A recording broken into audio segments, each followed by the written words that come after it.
اللهم صل على محمد وآل محمد. اعوذ باللہ من الشیطان اللعین الرجیم. بسم اللہ الرحمن الرحیم. رب اشرح لی صدری ویسر لی امری واحلل عقدۃ من لسانی یفقهوا قولی. ان اللہ وملائکتہ یصلون علی النبی یا ایھا الذین آمنوا صلوا علیہ وسلموا تسلیما.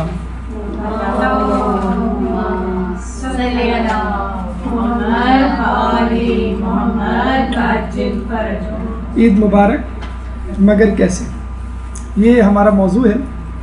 اور شاید آپ لوگ سمجھ رہے ہوں کہ رمضان سے متعلق، ماہ رمضان سے متعلق، شب قدر سے متعلق موضوعات خشک قسم کے سن کے آپ لوگ تھک گئے ہوں گے، تو شاید آپ کے لیے کچھ فن کریٹ کرنے کے لیے ٹی وی کے پروگرامات کی طرح کوئی تفریحی درس دیا جا رہا ہے. ایسا نہیں ہے.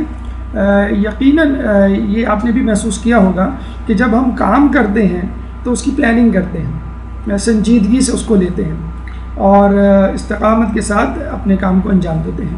لیکن جب تفریح کی بات آتی ہے، کھیل کود کی بات آتی ہے، تو ہم ساری پلاننگ کو ایک طرف رکھ دیتے ہیں اور یہی کہتے ہیں کہ بھئی یہ تو تفریح ہے، یہ تو کھیل ہے، یہ تو مذاق ہے، اس میں کس قسم کی پلاننگ. جو جیسا چاہے انجوائے کرے. اور اسی انجوائمنٹ نے مغرب کو اس وقت اخلاقیات کی انتہائی پستیوں میں دھکیل دیا ہے. اور ہم چونکہ مغرب کے مقلد ہیں، اسی لیے ہم بھی اسی طرف جا رہے ہیں کہ عبادات میں، کام میں، نیکیوں میں تو بڑی پلاننگ اور سنجیدگی، حلال حرام کا خیال. لیکن جب تفریح کی بات آتی ہے تو ہم اصول و ضوابط، قوانین اور اسلام، شرعی امور تمام ایک طرف رکھ دیتے ہیں. تو آج کا موضوع اس بات پہ فوکس ہوگا انشاءاللہ ہمارا کہ ہم عید کیسے منائیں. عید مبارک کا جو لفظ یا جملہ ہے جو آپ کہتے ہیں ایک دوسرے کو، اور اب اس کی بازگشت میں اضافہ ہوتا چلا جائے گا، چاند رات اور عید پر جا کر اس کا کلائمیکس ہوگا. لیکن یہ عید مبارک جو ہے، یہ عید کسے کہتے ہیں اور عید کو مبارک ہم کیسے بنائیں اور کس طرح جو ہے اس سے استفادہ حاصل کریں اور عید کیسے گزاریں کہ ہمارا خدا بھی ہم سے راضی رہے اور ہم بھی جو ہے وہ خوش رہیں. چنانچہ مراحل سخن سے انشاءاللہ گزرتے ہوئے ہم اس بات کا اعادہ کریں گے، اس بات کی گہرائی میں جائیں گے کہ اس عید کو یادگار عید اور ایسی عید جو عین شرعی عید ہو کیسے منائیں. مقدماتی گفتگو، اس کے بعد الوداع ماہ رمضان، عید کا چاند رات کے حوالے سے کچھ گفتگو، صبح عید کیسے منانی چاہیے، یوم عید، عید کی رات اور اس کے بعد عید کے بعد، یعنی عید کے بعد آپ کا جو ہے رویہ خود اپنے آپ سے، اپنے رب کی طرف اور اپنے اہل و عیال کی طرف، اپنے اہم کاموں کی طرف کیا ہونا چاہیے. یہ ایسے ہی رہے گا، آپ بس تھوڑا سا آگے آ جائیں. سب سے پہلے مقدماتی گفتگو. مقدمے میں ایک بات یاد رکھیے کہ یہ جو عید یا تفریح کے تہوار ہیں وہ ہر قسم کے مذاہب میں، قوم و ملت میں موجود ہیں، کسی بھی انداز سے ہوں. لیکن یہ تہوار، فیسٹیولز جو ہیں وہ ہر قوم میں، ہر مذہب میں پائے جاتے ہیں.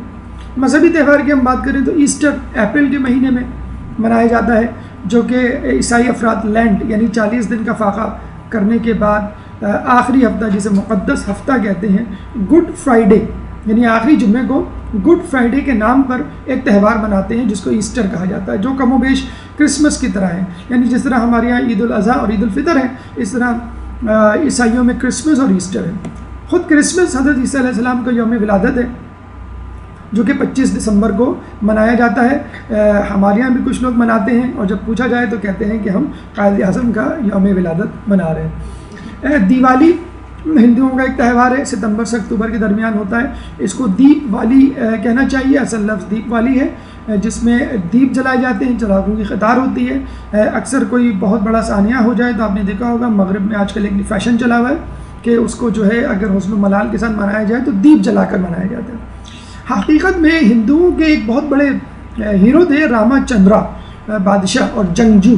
ان کی جلا وطنی کا اختتام ہوا تھا اس دن. انہوں نے جو ہے خود ساختہ جلا وطنی اختیار کی تھی، اپنی بادشاہت اپنے بھائی کو دی تھی. 14 سال جلا وطن رہے. جلا وطن ہونے کے بعد وہ واپس آئے تو بھائی نے ویسے ہی جو ہے بادشاہت ان کے حوالے کر دی. کراچی میں اگر آپ کسی کو گھر دے دیں 1 مہینے کے لیے تو قبضہ کر کے بیٹھ جاتا ہے. بہرحال یہ راما چندرا کی بڑی بات ہے اور ان کے بھائی کی بھی عظمت کہ انہوں نے بادشاہت جو کی تو واپس کر دی. ہولی موسم بہار میں منایا جاتا ہے اور اس کے لیے بھی ایک ان کا کردار پہلدار پراہلدہ جو ہے کہا جاتا ہے کہ ہندوؤں کا ایک کردار، ایک ہیرو جس کو آگ سے بچایا گیا تھا کسی طرح، اس کے بچنے کی خوشی میں یہ تہوار منایا جاتا ہے. کچھ تہوار غیر مذہبی ہوتے ہیں، یعنی مذہب سے تعلق تو نہیں ہے لیکن بہرحال سیکولر لیول پہ منائے جاتے ہیں. جیسے ویلنٹائن ڈے ہے 14 فروری کو منایا جاتا ہے. لوگ جو ایک دوسرے سے محبت کرتے ہیں وہ خطوط لکھتے ہیں. اس کے دائرے کو وسیع کرنے کی کوشش کی گئی، کس طرح ماں باپ کو خطوط لکھے جائیں، بہن بھائی ایک دوسرے کے لکھیں، لیکن یہ اس پلیٹ فارم پہ ناکام ہو گیا اور بڑی ڈیٹائی سے لوگ جو ہے محبت نامے لکھتے ہیں اور اس کی تفصیل ویلنٹائن ڈے میں آپ کو ہمارے لیکچر میں مل جائے گی. ہیلووین ڈے 31 اکتوبر کو منایا جاتا ہے اور اس میں ہوتا یہ ہے کہ بچے گھر گھر جا کر مختلف قسم کے بھیس بدلتے ہیں، بھوت چڑیل جنات وغیرہ کے، اور ایک جملہ بولتے ہیں ٹرک اور ٹریٹ، یعنی یا تو ٹریٹ دو یا پھر ٹرک کے لیے تیار ہو جاؤ. یعنی ہوتا یہ کہ آپ ہمیں کچھ پیسے دیں، ہمیں تحفے دیں یا چاکلیٹ دیں، ہمیں خوش کریں، ورنہ ہم آپ کو ناخوش کر دیں گے، گلاس توڑ دیں گے، دروازہ توڑ دیں گے یا گھر میں جو ہے وہ کوڑا کرکٹ پھینک دیں گے. یعنی کراچی کی زبان میں بھتہ دو ورنہ گرینیڈ پھینکنے کے لیے یہ تیار ہو جاؤ. تو اپریل فل 1 اپریل کو منایا جاتا ہے جس میں جھوٹ بولا جاتا ہے، علی اعلان بولا جاتا ہے اور یہ کہہ کے بولا جاتا ہے آج جھوٹ کا دن ہے. دیکھیں یہاں یہ بتانے کا مقصد ہے یہ ہے جو بھی ہم نے مقدمے میں بات کی کہ ہم عبادت اور کام کو بڑی پلاننگ کے ساتھ کرتے ہیں، حلال حرام کا خیال رکھتے ہیں، لیکن جب بات آتی ہے سیر و تفریح کی، مذاق کی، تو ہم کہتے ہیں بھائی ہم نے تو مذاق کیا تھا، یہ تو سیر و تفریح ہے، اس میں تو جو ہے سب کچھ جائز ہے. ایسا نہیں ہے. اسلام جو ہے وہ مکمل طور پر دین میں داخل ہونے کا نام ہے. آپ سو رہے ہوں، آپ جاگ رہے ہوں، آپ کھا رہے ہوں، آپ کام کر رہے ہوں یا آپ تفریح کر رہے ہوں، ہر صورت میں اسلام کو فالو کرنا ہے. بسنت موسم بہار میں منایا جاتا ہے. ٹی وی پہ اس کی بازی کا آپ نے دیکھی ہوگی اور سیلیبریٹیز جو ہیں باقاعدہ اس میں فوٹو سیشنز ہوتے ہیں، ویڈیوز بنائی جاتی ہیں، پھر اس کو پاس آن کیا جاتا ہے. قومی دن 14 اگست، ہر ملک کا ایک قومی دن ہوتا ہے. پاکستان کا 14 اگست ہے، اس دن بھی خوشیاں منائی جاتی ہیں. لیکن اگر آپ غور کریں، تھوڑی سی دقت کریں، زحمت کریں اور غور کریں تو آپ کو 2 باتیں ہر تہوار میں کامن ملیں گی. من حیث المجموعی جو قوم کا مزاج بن گیا ہے، جو گلوبل نیچر بن گئی ہے لوگوں کی، ورلڈ وائڈ انٹرنیشنلی جسے کہتے ہیں لوگوں نے ایکسیپٹ کر لیا ہے. 2 چیزیں ہم نے دیکھی ہیں اور آپ نے بھی غور کی ہوں گی. تو اس میں ایک چیز تو ہے بے حجابی، مکس گیدرنگ جسے کہہ لیں، بے حجابی کہہ لیں، اور دوسری چیز ہے میوزک. یہ 2 چیزیں آپ کو بڑی کامن نظر آئیں گی جس قسم کا تہوار ہو، یعنی عید کا تہوار ہو، 14 اگست کا تہوار ہو. آپ دیکھیے گا ٹی وی پہ، میڈیا پہ 2 چیزیں ہوں گی، بے حجابی یعنی مکس گیدرنگ اور میوزک. اور اتفاق سے دجال جب آئے گا تو اس کے دونوں ہاتھوں میں یہی ہتھیار ہوں گے، ایک ہاتھ میں بے حجاب عورتیں اور دوسرے ہاتھ میں میوزیکل انسٹرومنٹس. تو یوں سمجھ لیجئے یہ جو لوگ تہوار منا رہے ہیں اور جس طرح منا رہے ہیں یہ مقدمہ تیار کر رہے ہیں، زمینہ تیار کر رہے ہیں. شیطان دجال کے آنے کے لیے ایک بیک گراؤنڈ تیار ہو رہا ہے، اسٹیج تیار ہو رہا ہے کہ جب وہ آئے گا تو بڑے آرام سے اس کو اپنا لشکر اور اپنے لوگ مل جائیں گے. تو یہ وہ تہوار ہیں جن کو منایا جاتا ہے. اب الہی تہوار، اسلامی تہوار کی طرف آئیے. ابراہیم علیہ السلام کی امت کے لیے وہ دن عید کا دن ٹھہرا کہ جب آپ کو آتش نمرود سے آزادی ملی. یونس علیہ السلام کی امت کا وہ دن عید ٹھہرا کہ جب آپ شکم ماہی، ویل مچھلی کہا جاتا ہے کہ ویل مچھلی کے پیٹ میں تھے، اس سے باہر آئے. عیسیٰ علیہ السلام کی امت پر عید کا دن وہ دن ٹھہرا کہ جب عیسیٰ علیہ السلام کی امت پر مائدہ یعنی آسمانی خوان، آسمانی کھانا نازل ہوا، جس کی دلیل سورہ مائدہ 114 آیت میں موجود ہے. ربنا انزل علینا مائدۃ من السماء تکون لنا عیدا. اللہ نے ان پر مائدہ یعنی آسمانی خوان نازل کیا اور وہ دن ان کے لیے عید کا قرار پایا. اب آئیے امت محمدیہ کی طرف کہ ہمارے لیے عید کون سی ہے. 2 عیدیں آپ نے دیکھی ہیں، سنی ہیں اور گزاری ہیں. عید الاضحیٰ، عید الفطر. عید الاضحیٰ ابراہیم علیہ السلام کی قربانی کی یاد میں، جب انہوں نے اسماعیل علیہ السلام کو قربان کرنا چاہا اللہ کی راہ میں، جب انہوں نے خواب دیکھا تھا اور ان کے بیٹے نے رضامندی کا اظہار کیا تھا اور اللہ تعالیٰ نے ان کی قربانی کو قبول کیا اور اس کے بدلے میں ایک بچڑے کو، بھیڑ کو بھیج دیا. عید الفطر، عجیب بات ہے کہ عید الفطر ان تمام تہواروں سے، چاہے وہ دینی اسلامی تہوار ہو، چاہے وہ بے دینی، غیر دینی یا سیکولر تہوار ہو، الگ تھلگ تہوار ہے. اس حوالے سے عید الفطر کے حوالے سے ہمیں تاریخ میں کوئی واقعہ نہیں ملتا، روایت میں کوئی جسے کہتے ہیں کہ افسانہ یا کوئی اہم اشارہ کسی واقعے کی طرف کہ جس واقعے کی یاد میں یہ منایا جائے. ورنہ آپ نے دیکھا ہندوؤں کے تہواروں، عیسائیوں کے تہواروں یا اسلام سے پہلے کے تہواروں کوئی واقعہ رونما ہوا اس کی یاد میں منایا گیا. حتیٰ کہ جو سیکولر تہوار ہیں وہ بھی کوئی واقعہ رونما ہوا امپورٹنٹ ڈیٹ پہ اس ڈیٹ کو. لیکن عید الفطر ایک ایسا تہوار ہے جو کسی واقعے کے بیک گراؤنڈ میں نہیں منایا جاتا، بلکہ یہ ایک تحفہ ہے ان روزے داروں کے لیے جو پورے ماہ رمضان میں روزہ رکھتے ہیں. تو یہ دیکھیں کتنی بڑی عزت ہے جو اللہ تعالیٰ نے ہم کو دی ہے کہ ہم خود یعنی روزے رکھنے والے مسلمان خود اس عید کا سبب بنتے. یعنی ہر سال ایک نیا سبب پیدا ہوتا ہے، یعنی ماہ رمضان.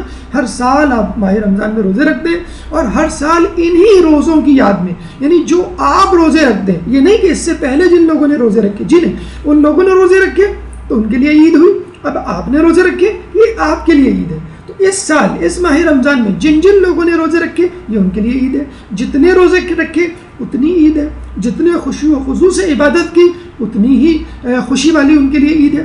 اور یہ بھی کہا جاتا ہے کہ اسلام سے پہلے مشرکین مکہ، کفار مکہ دو تہوار منایا کرتے تھے جو زمانے جاہلیت سے چلے آ رہے تھے. ان کی ریپلیسمنٹ کے لیے، ان کے نعم البدل کے لیے اللہ تعالیٰ نے ان دو عیدوں کو رکھا. اور یہاں پہ یہ بھی جان لیجئے کہ اسلام تفریحات کو منع نہیں کرتا، اسلام خوشیاں منانے کو منع نہیں کرتا. اگر کوئی غیر مسلم، کافر یا مشرک کسی تفریح میں مشغول ہے تو لازماً اسلام نے، اللہ نے اس تفریح کا کوئی نعم البدل ضرور بالضرور آپ کے یہاں رکھا ہوگا. میوزک کا جو نعم البدل ہے ہمارے یہاں منقبت خوانی، مرثیہ خوانی اور نوحے ہیں.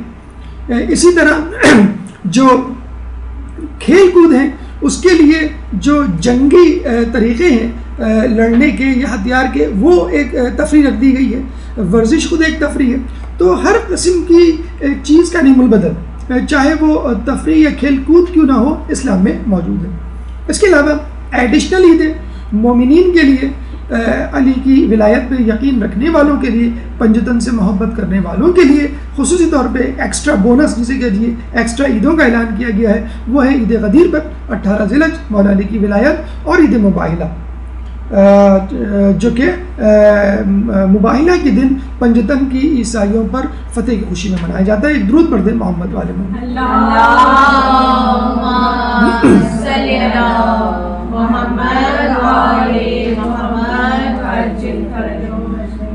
عید الفطر یعنی عید اور فطر کا مجموعہ ہے. عید یعنی عود یا عود، دوبارہ آنا، اور فطر افطار سے نکلا ہے اور کچھ لوگوں کے مطابق فطرے سے نکلا ہے. یعنی وہ دن کہ جس دن آپ افطار کرتے ہیں. افطار کا مطلب ہے کھانا پینا. افطار کا مطلب فقط روزے کی افطار نہیں، افطار کا مطلب ہوتا ہے کھانا، بلکہ ناشتے کو عربی میں فطور کہتے ہیں. تو جس دن کھایا پیا جائے، یعنی جس دن روزہ نہ رکھا جائے. عید الفطر اور عید الاضحیٰ یہ دو دن ہیں جہاں پہ جن دنوں ہمارے یہاں روزہ رکھنا حرام ہے. اور فطرہ یعنی جس کی رات آپ کو فطرہ نکالنا ہو. تو عید الفطر کا مطلب یہ ہے کہ وہ دن جو بار بار آئے اور جس دن آپ کھائیں پئیں، روزہ نہ رکھیں، اور جس کی رات آپ فطرہ دیں. لیکن عید کی سچی خوشی ان لوگوں کے لیے ہے جو ماہ رمضان کی عبادت کی خوشی میں سرشار ہوتے ہیں. ان لوگوں کے لیے ہے جو اپنے نفس پہ قابو پا کر خوشی حاصل کرتے ہیں. ان لوگوں کے لیے ہے جو اس عبادت کی لالچ کے لیے، اس عبادت کے عوض جو انعام ہے اس کی لالچ میں اس عید کا انتظار کرتے ہیں. اور یہ جائز خوشی ہے. جھوٹی خوشیاں بھی ہوتی ہیں جو کچھ لوگوں کے مسکراہٹ پر دیکھا جائے تو بہانہ بناتے ہیں وہ عید کا، لیکن حقیقت میں ماہ رمضان کی قید سے آزادی کی خوشی منا رہے ہوتے ہیں. اللہ تعالیٰ نے ایک عجیب جسے کہتے ہیں کہ بہانہ ان لوگوں کے ہاتھ دے دیا ہے کہ جس میں ان کا گناہ چھپ جاتا ہے. نفس کی آزادی کی خوشی منا رہے ہوتے ہیں کہ بھئی اب جان چھٹ گئی، اب خوب جو ہے دھڑلے سے ٹی وی دیکھیں گے. پہلے تو رمضان میں فقط رات میں ٹی وی دیکھا کرتے تھے، اب جو ہے روزے کی حالت میں بھی ہم ٹی وی دیکھیں گے اور اپنے پسند کے پروگرام دیکھیں گے. گناہوں کی آزادی ہے. پہلے اگر گناہ کرو تو لوگ فوراً کہہ دیا کرتے تھے تم تو واقعی شیطان بن گئے ہو، کیونکہ شیطان تو بند ہے. یعنی اب تم خود شیطان ہو. تم جو گناہ کر رہے ہو وہ اپنے تئیں کر رہے ہو. تمہارا نفس ماشاءاللہ شیطان کی ٹون پر ٹیون اپ ہو گیا.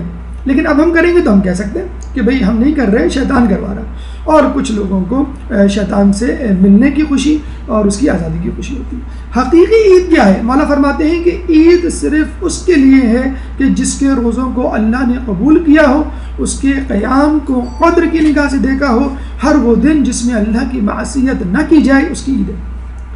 عید تو اس کی ہے جس کے گناہ معاف ہو جائے۔ کتنا خوبصورت جسے کہتے ہیں کہ کلام ہے کہ حقیقت میں عید اس کو منانی چاہیے کہ جس نے روزوں کو رکھا، اس کا حق ادا کیا، اور جس کے روزوں کو اللہ نے قبول کیا۔ ہمارے عید کون مناتا ہے؟ بگ شاٹس، جن کے پاس پیسہ ہوتا ہے، جن کے پاس جو ہے وہ بڑی نعمتیں ہوتی ہیں۔ یہ غلط کانسیپٹ ہے۔ عید بنانے کا مقصد یہ نہیں ہے کہ جو ہے بہت قیمتی جوڑے پہن لیں، آپ مہندیاں لگا لیں، چوڑیاں پہن لیں اور بے حجاب گھومیں اور جو ہے وہ اچھے اچھے کھانے گائیں۔ عید ایک اندر کی خوشی کا نام ہے۔ ضروری نہیں کہ جو اچھے کھانے نہ پکا سکا ہو وہ عید نہ منائے، جو اچھے کپڑے نئے کپڑے نہ پہن سکا ہو وہ عید نہ منائے۔ کتنے لوگ ہیں دنیا میں، مسلمان کتنے پاکستان میں رہتے ہوں گے ایسے کہ جو بیچارے اتنے غریب ہیں کہ وہ اس طرح عید نہیں منا سکتے جس طرح دوسرے مناتے ہیں۔ نہیں، عید کا حق اس کو ہے کہ جس نے روزے رکھے۔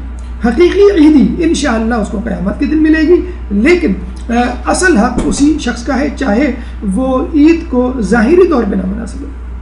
اور دیکھا جائے، اگر آپ چاہتے ہیں، جس طرح بچے کہتے ہیں کہ کاش ہر دن عید ہو، ہر دن ہمیں عیدی ملے، ہر دن اچھے کھانے کھائیں، ہر دن اچھے کپڑے پہنیں، تو جس دن آپ گناہ نہ کریں وہ دن عید کا دن ہے۔ روایتوں میں آیا ہے کہ لوگوں پہ ایک ایسا وقت آئے گا کہ جس دن جب وہ گناہ نہیں کریں گے تو غمگین ہوں گے۔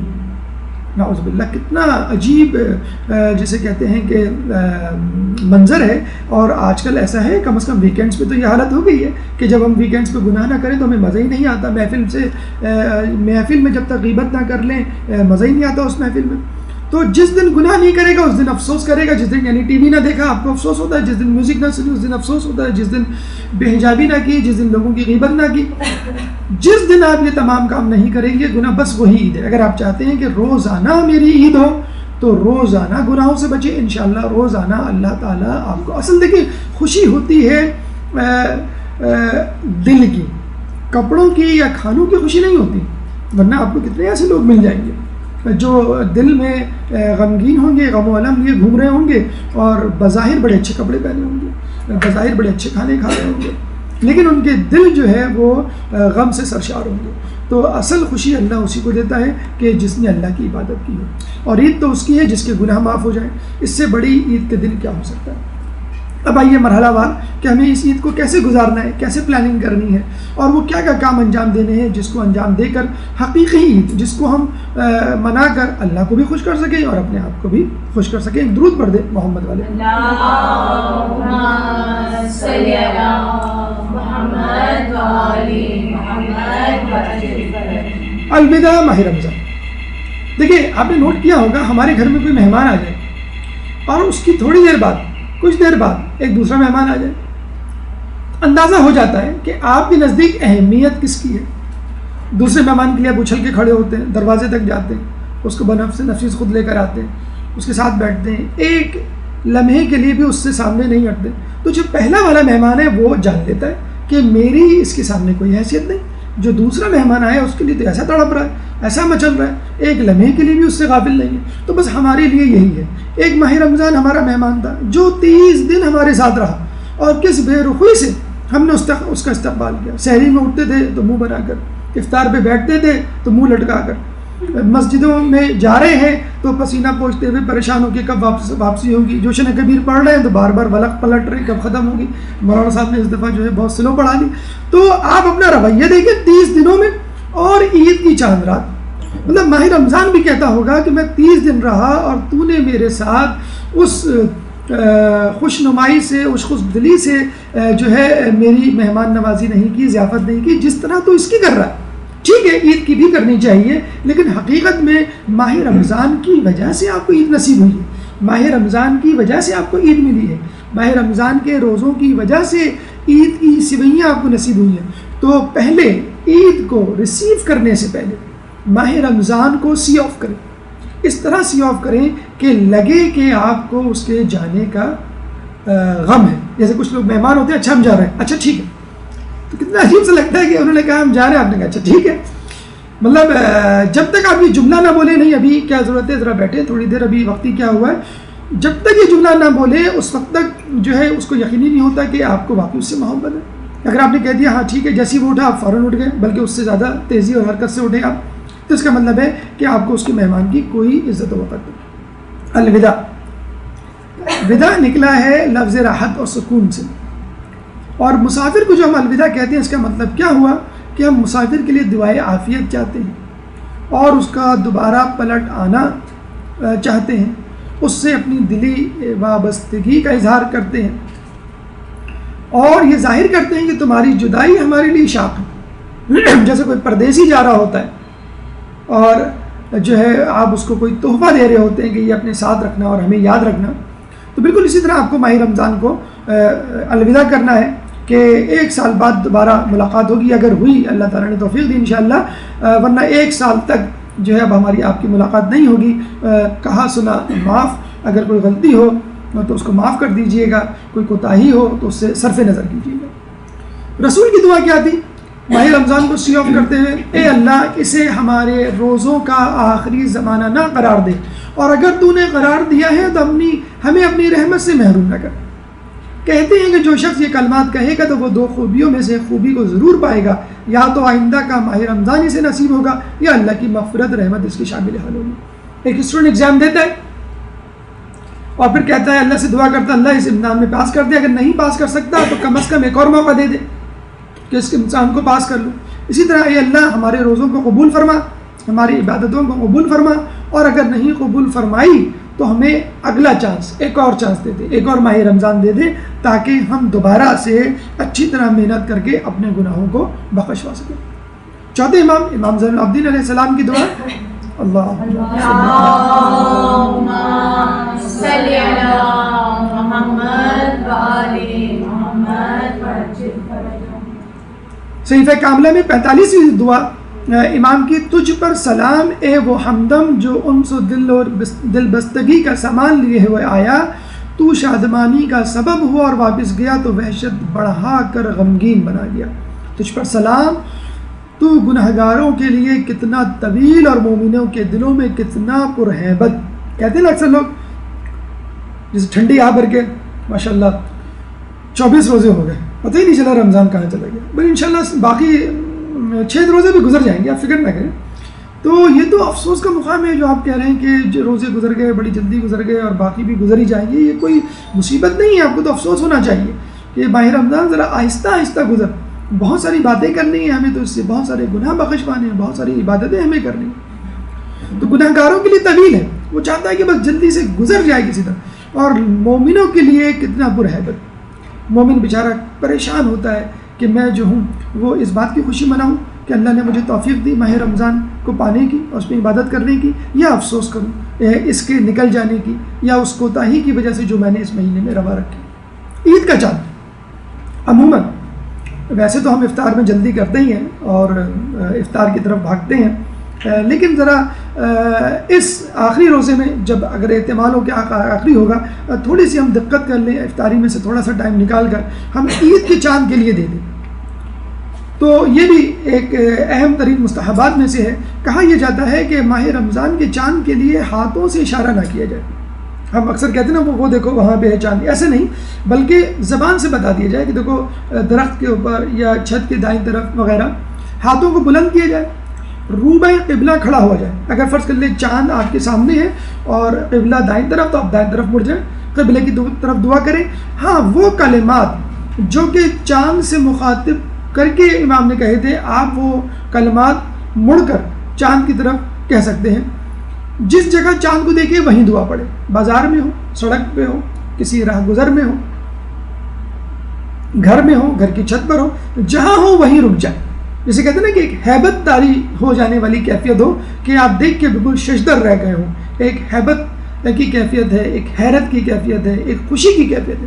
اور چاند کو دیکھنے کے بعد مصحف یعنی غالباً قرآن یا کوئی کتاب یا صفحہ, آب رواں بہتا ہوا پانی, سبزہ و گل یعنی سبزہ گرینری, درخت, پھول اور فیروزہ, یہ دیکھنے سے چاند کے فوراً بعد اپنی نگاہیں ان چیزوں پہ ڈالنے سے کہتے ہیں کہ آنکھوں کی بینائی میں اضافہ ہوگا۔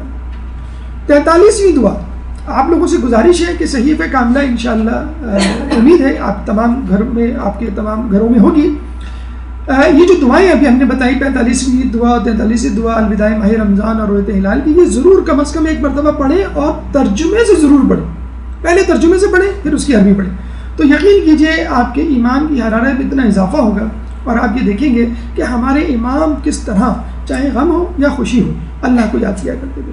کیا دعا ہے، ایک ٹکڑا میں نے آپ کے سامنے عرض کیا ہے، وَعَلَامَةً مِّنْ عَلَامَةِ سُلْطَانِكَ، اور اس چاند کو تو نے اپنی حکومت کی علامتوں میں سے ایک علامت قرار دیا، وَامْتَحَنَكَ بِالزِّيَادَةِ، اور اس کا زیادہ ہونا یعنی بڑھنا، وَالنُّقْصَانِ، اور اس کا گھٹنا، وَالطُّلُوعِ، اس کا طلوع ہونا، وَالْأُفُولِ، اور اس کا چھپنا، وَالْإِنَارَةِ، اس کا چمکنا، وَالْكُسُوفِ، اور اس کا گہن لگنا، فِي كُلِّ ذَلِكَ أَنْتَ لَهُ مُطِيعٌ، یہ سب اسی لیے تو ہے کہ یہ تیرا مطیع ہے۔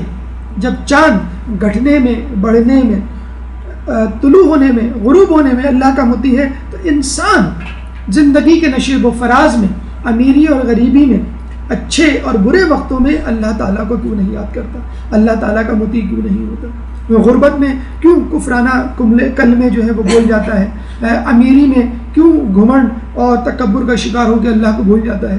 تو چاند کی طرح کم از کم اللہ کہتا ہے کہ چاند کی طرح تو رہو کہ جو ایک بے جان چیز ہے لیکن میری اطاعت کر رہا ہے۔ تو چاند ہو، سورج ہو، جمادات ہو، حیوانات ہو، تب سب اللہ کی اطاعت کر رہے ہیں۔ یہ انسان ہے جو اپنی عقل، اپنی دولت اور اپنی حکومت کے گھمنڈ میں جو ہے وہ اللہ کو بلا بیٹھتا ہے۔ ایک اور جگہ اسی میں آگے اللہ امام فرماتے ہیں اسی دعا میں، ہلال امنی من الآفات و سلامتی من السیئات، اے اللہ ہمیں ہمارے لیے اس ہلال، اس چاند کو آفات سے امن اور گناہوں سے سلامتی قرار دیں۔ کتنی اچھی دعا ہے کہ کم از کم اس مہینے، شوال کے مہینے میں ہم امن و امان سے رہیں، شوال کے مہینے میں ہم گناہوں سے بچے رہیں۔ اور دیکھا جائے ماہ رمضان کے بعد شیطان جو ہے وہ اپنا اوور ٹائم کرے گا، اور کچھ لوگوں کے مطابق تو وہ اوور ٹائم چاند رات کو ہی کر لیتا ہے، یعنی ساری کسر وہ پورے ماہ رمضان کی نکال دیتا ہے۔ تو آپ کو ماہ شوال میں جتنا گناہوں سے بچنے کے لیے دعا کرنی چاہیے اتنی تو ماہ رمضان میں بھی نہیں کرنی چاہیے۔ دیکھا جائے کیوں، ماہ رمضان میں تو شیطان بند ہے، کم از کم 50% تو بوجھ اللہ نے ہٹا دیا، لیکن اب 50% بوجھ واپس آ گیا اور بڑی ہی زیادہ جسے کہتے ہیں کہ حکمت عملی کے ساتھ آیا ہے۔ آپ کیا سمجھ رہے ہیں، شیطان جو ہے ایک مہینے سو رہا ہوگا، ایک مہینے آرام کر رہا ہوگا، ایک مہینے جو پابند سلاسل رہا ہے اس نے ٹپس ٹیکنیکس جو ہے وہ سوچی ہوں گی، میٹنگز اجلاس بلائے ہوں گے کہ اب ہمیں انسانوں کو کس طرح بہکانا ہے، فلاں تمہاری ڈیوٹی فلاں کے ساتھ دی، تم نے جو ہے اس کو جو ہے آئندہ کیسے بہکانا ہے، فلاں جو ہے وہ ٹی وی پہ آنے والے ماہ رمضان کے پروگراموں میں لگ گیا ہے اور وہ لگا رہے، اب ٹی وی پہ کچھ بھی آئے اس کی نظریں ٹی وی سے نہ ہٹیں۔ اس نے ٹی وی پہ یہ پروگرام ہی اسی لیے دیے تھے کہ مومنین کی نگاہیں بھی ٹی وی پہ آ جائیں کہ بھئی چلو مذہبی باتیں ہو رہی ہیں اس طرف چلو، اور پتہ چلا کہ وہ ٹی وی کھلا کا کھلا رہ جاتا ہے اور کچھ لوگوں کا منہ اور آنکھیں کھلی کی کھلی رہ جاتی ہیں کہ یہ کیا آ رہا ہے، لیکن انسان کو پتہ ہی نہیں ہوتا کہ میں کیا دیکھ رہا ہوں، کہ ابھی کچھ تھا اور ابھی کچھ اور آ گیا ہے۔ تو ٹی وی والے تو آپ کی طرح مسلمان نہیں ہیں، ٹی وی والے تو آپ کی طرح جسے کہتے ہیں کہ حلال حرام، وہ تو ریٹنگ دیکھتے ہیں۔ ریٹنگ کیا کہتی ہے، ماہ رمضان میں ریٹنگ کا تقاضا یہ ہے کہ ماہ رمضان کے پروگرام پیش کیے جائیں، نعتیں پیش کی جائیں، اور رمضان کے بعد ریٹنگ کا تقاضا یہ ہے کہ اس میں میوزک کے پروگرام پیش کیے جائیں۔ بلکہ اب تو ماہ رمضان کے جانے کا بھی انتظار نہیں کیا جاتا، بس یہ کہہ دیا جاتا ہے کہ اب جو ہے خواتین یہاں نماز پڑھیں گی اور مرد حضرات یہاں نماز پڑھیں گے، اور مغرب کے بعد ہمارا ایک دوسرا پروگرام شروع ہوگا، یعنی مغرب سے پہلے روزے کی حالت میں دوسرا پروگرام اور مغرب کے بعد دوسرا پروگرام۔ تو ماہ رمضان کا بھی جانے کا انتظار لوگ اب نہیں کرتے۔ اختلافات بھی نہ پڑھیے کہ فلاں والے خوئی والے پہلے عید منا رہے ہیں، آغا سستانی والے بعد میں عید منا رہے ہیں۔ تقلید کیجئے، تجویز نہ دیجئے۔ تحقیق کا کام، فتویٰ تیار کرنے کا کام مجتہد پہ چھوڑ دیجئے۔ اور ہم سمجھتے ہیں کہ امام کی غیبت کی مصیبتوں میں سب سے بڑی مصیبت اختلاف امت ہے یا اختلاف مراجعین ہے۔ انشاءاللہ جب امام آئیں گے تو تمام اختلافات ختم ہو جائیں گے، اور جب امام آئیں گے وہی ہماری سچی اور حقیقی عید ہوگی. ایک درود پڑھ دیں محمد والے میں. اللہم صلی علی محمد آل محمد. قمری کیلنڈر جتنا آتھینٹک کیلنڈر ہے اتنا شمسی کیلنڈر نہیں. اس کی تفصیل آپ کو مفتی جعفر کی کتاب میں مل جائے گی، جو شرح انہوں نے لکھی ہے صحیفہ کاملہ کی. کبھی ہوا تو انشاءاللہ اس پہ تفصیل سے گفتگو ہوگی. سائنسی ایجادات کا استعمال کچھ برا نہیں، آپ کو یقین آ جانا چاہیے.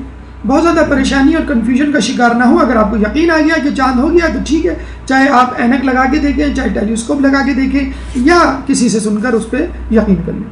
چاند رات، عید سے بڑھ کر چاند رات کی خوشی ہوتی ہے، خواتین کو زیادہ ہوتی ہے، اور خواتین کی تقلید میں جو افراد ہیں مرد حضرات پھر ان کو ہوتی ہے. اس چاند رات میں ہم لوگ کیا کرتے ہیں؟ پہلے چاند رات کا بیک گراؤنڈ سن لیجئے کہ یہ عید سے پہلے عید کی خوشی کیسے سٹارٹ ہوئی. عیسیٰ علیہ السلام کی ولادت رات میں ہوئی، چنانچہ عیسائیوں کے نزدیک خوشی رات سے ہی شروع ہو جانی چاہیے، یعنی 12 بجے کے بعد ان کا دن شروع ہو جاتا ہے. عیسائی اور یہودیوں کا جو عقیدہ ہے، مذہبی عقیدہ، یہ تو جو کلاک سیکولر عقیدہ ہے، عیسائی یہودیوں کا عقیدے کے مطابق دن کی ابتدا رات سے ہوتی ہے. یعنی سورج جب غروب ہو گیا تو دن ختم ہو گیا اور دوسرا دن شروع ہو گیا. اچھا، اتفاق کی بات یہ ہے کہ اگر آپ تھوڑی تحقیق کریں، ہماری تحقیق کے مطابق پاکستان، انڈیا اور بنگلہ دیش میں چاند رات منائی جاتی ہے. اس کے علاوہ دنیا میں کہیں چاند رات نہیں منائی جاتی، چاہے وہ عرب کنٹریز ہوں یا نان عرب کنٹریز ہوں. چاند رات میں کیا کیا جاتا ہے؟ وہی کیا جاتا ہے جس سے منع کیا جاتا ہے یا جس کے لیے احتیاط کا کہا جاتا ہے. شاپنگ کی جاتی ہے، لاکھ شاپنگ کر لیں آپ چاند رات میں، چاہے وہ لیس لینا ہو، چاہے وہ ماچس کی تیلی یا ڈبیا لینا ہو یا سوئیاں لینی ہو، آپ کو نکلنا ضرور ہے. مہندی لگائی جاتی ہے. یہ دیکھے بغیر کہ ہم کس سے نامحرم سے مہندی لگا رہے ہیں، یہ سوچے بغیر کہ ہمیں ہاتھوں کو چھپانا ہوگا. چوڑیاں پہنی جاتی ہیں، بڑی عجیب بات ہے. اب تو لوگوں میں شعور آ گیا ہے، پہلے نامحرم سے چوڑیاں پہنی جاتی تھیں، اور چوڑیاں پہن کے مہندی لگا کے، ظاہر سی بات ہے میک اپ کرنے، چوڑی پہننے اور مہندی لگانے کو اسلام نے منع نہیں کیا، لیکن وہی بات نامحرم سے چھپانا ہوگا. اگر ان سب چیزوں کے لیے آپ تیار ہیں تو موسٹ ویلکم. ڈنر، ملاقاتیں، جن بچوں کی شادی ہونے والی ہوتی ہے عموماً ان کے سسرال آنا جانا ہوتا ہے، تحفے، تحائف، عیدی، بری، ان تمام لوگوں، ان چیزوں کی جو ہے وہ ان چیزوں کا تبادلہ ہوتا ہے، اور وہ رات عموماً اس میں ہی گزر جاتی ہے. یہ دیکھیے، یہ کس ملک کی بلڈنگ ہوگی آپ کے خیال میں؟ آئی کیو دیکھتے ہیں آپ کو، جنرل نالج دیکھتے ہیں آپ کا. جی، کسی نے نہیں پہچانا؟ یہ ابو ظہبی نہیں ہے بھائی، ہم پاکستان میں بہت آگے نکل گئے ہیں. آپ ابو ظہبی ہی جانے کی سوچ رہی ہیں. اسلام آباد کا سینٹر ہے یہ. تو ہمارے ملک میں اتنے ماشاء اللہ کرپشن اور گندگی اتنی زیادہ ہے کہ اچھی چیز بھی دکھ جائے تو ہمیں یقین نہیں آتا کہ یہ پاکستان نہیں ہو سکتا. بہرحال یہ شاپنگ سینٹر ہے اسلام آباد کا، کہ جہاں پر 100 روپے انٹری فیس ہے. تو خواتین تو جو ہے وہ بے ہوش ہو جائیں گے سن کر کہ ایک شاپنگ سینٹر رہ گیا ہمارا دیکھنے کو، کیونکہ اس پہ 100 روپے انٹری فیس تھی. تو اندر جانے کے 100 روپے ہیں اس کے. کیوں 100 روپے ہیں؟ اس لیے کہ روزانہ 25,000 لوگ یہاں پہ آ رہے ہیں. ویسے یہ لکھنے کی چیزیں نہیں ہیں، آپ بہت زیادہ نوٹ نہ کریں، ٹیسٹ میں نہیں آئے گا، یہ تو ویسے زبان یاد ہو سکتا ہے. 25,000 لوگ روزانہ آتے ہیں، 100 روپے انٹری فیس ہے. اب اندازہ لگا لیے 100 ملٹیپلائی بائی 25,000 کتنے ہو گئے؟ 25 لاکھ انہوں نے روزانہ کما لی.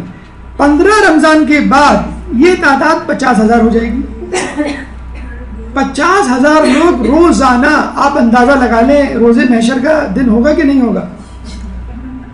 اور کیا شانے سے شانے ٹکراتے ہوں گے، کیا خواتین خوش ہوتی ہوں گی وہ جو نعرے لگاتی ہیں مردوں کے شانہ بشانہ چلنے کے. تو آپ اندازہ. اچھا، اب بڑی واویلا مچا سوشل میڈیا پہ کہ بھئی یہ کیا ہے، یہ ظلم ہے.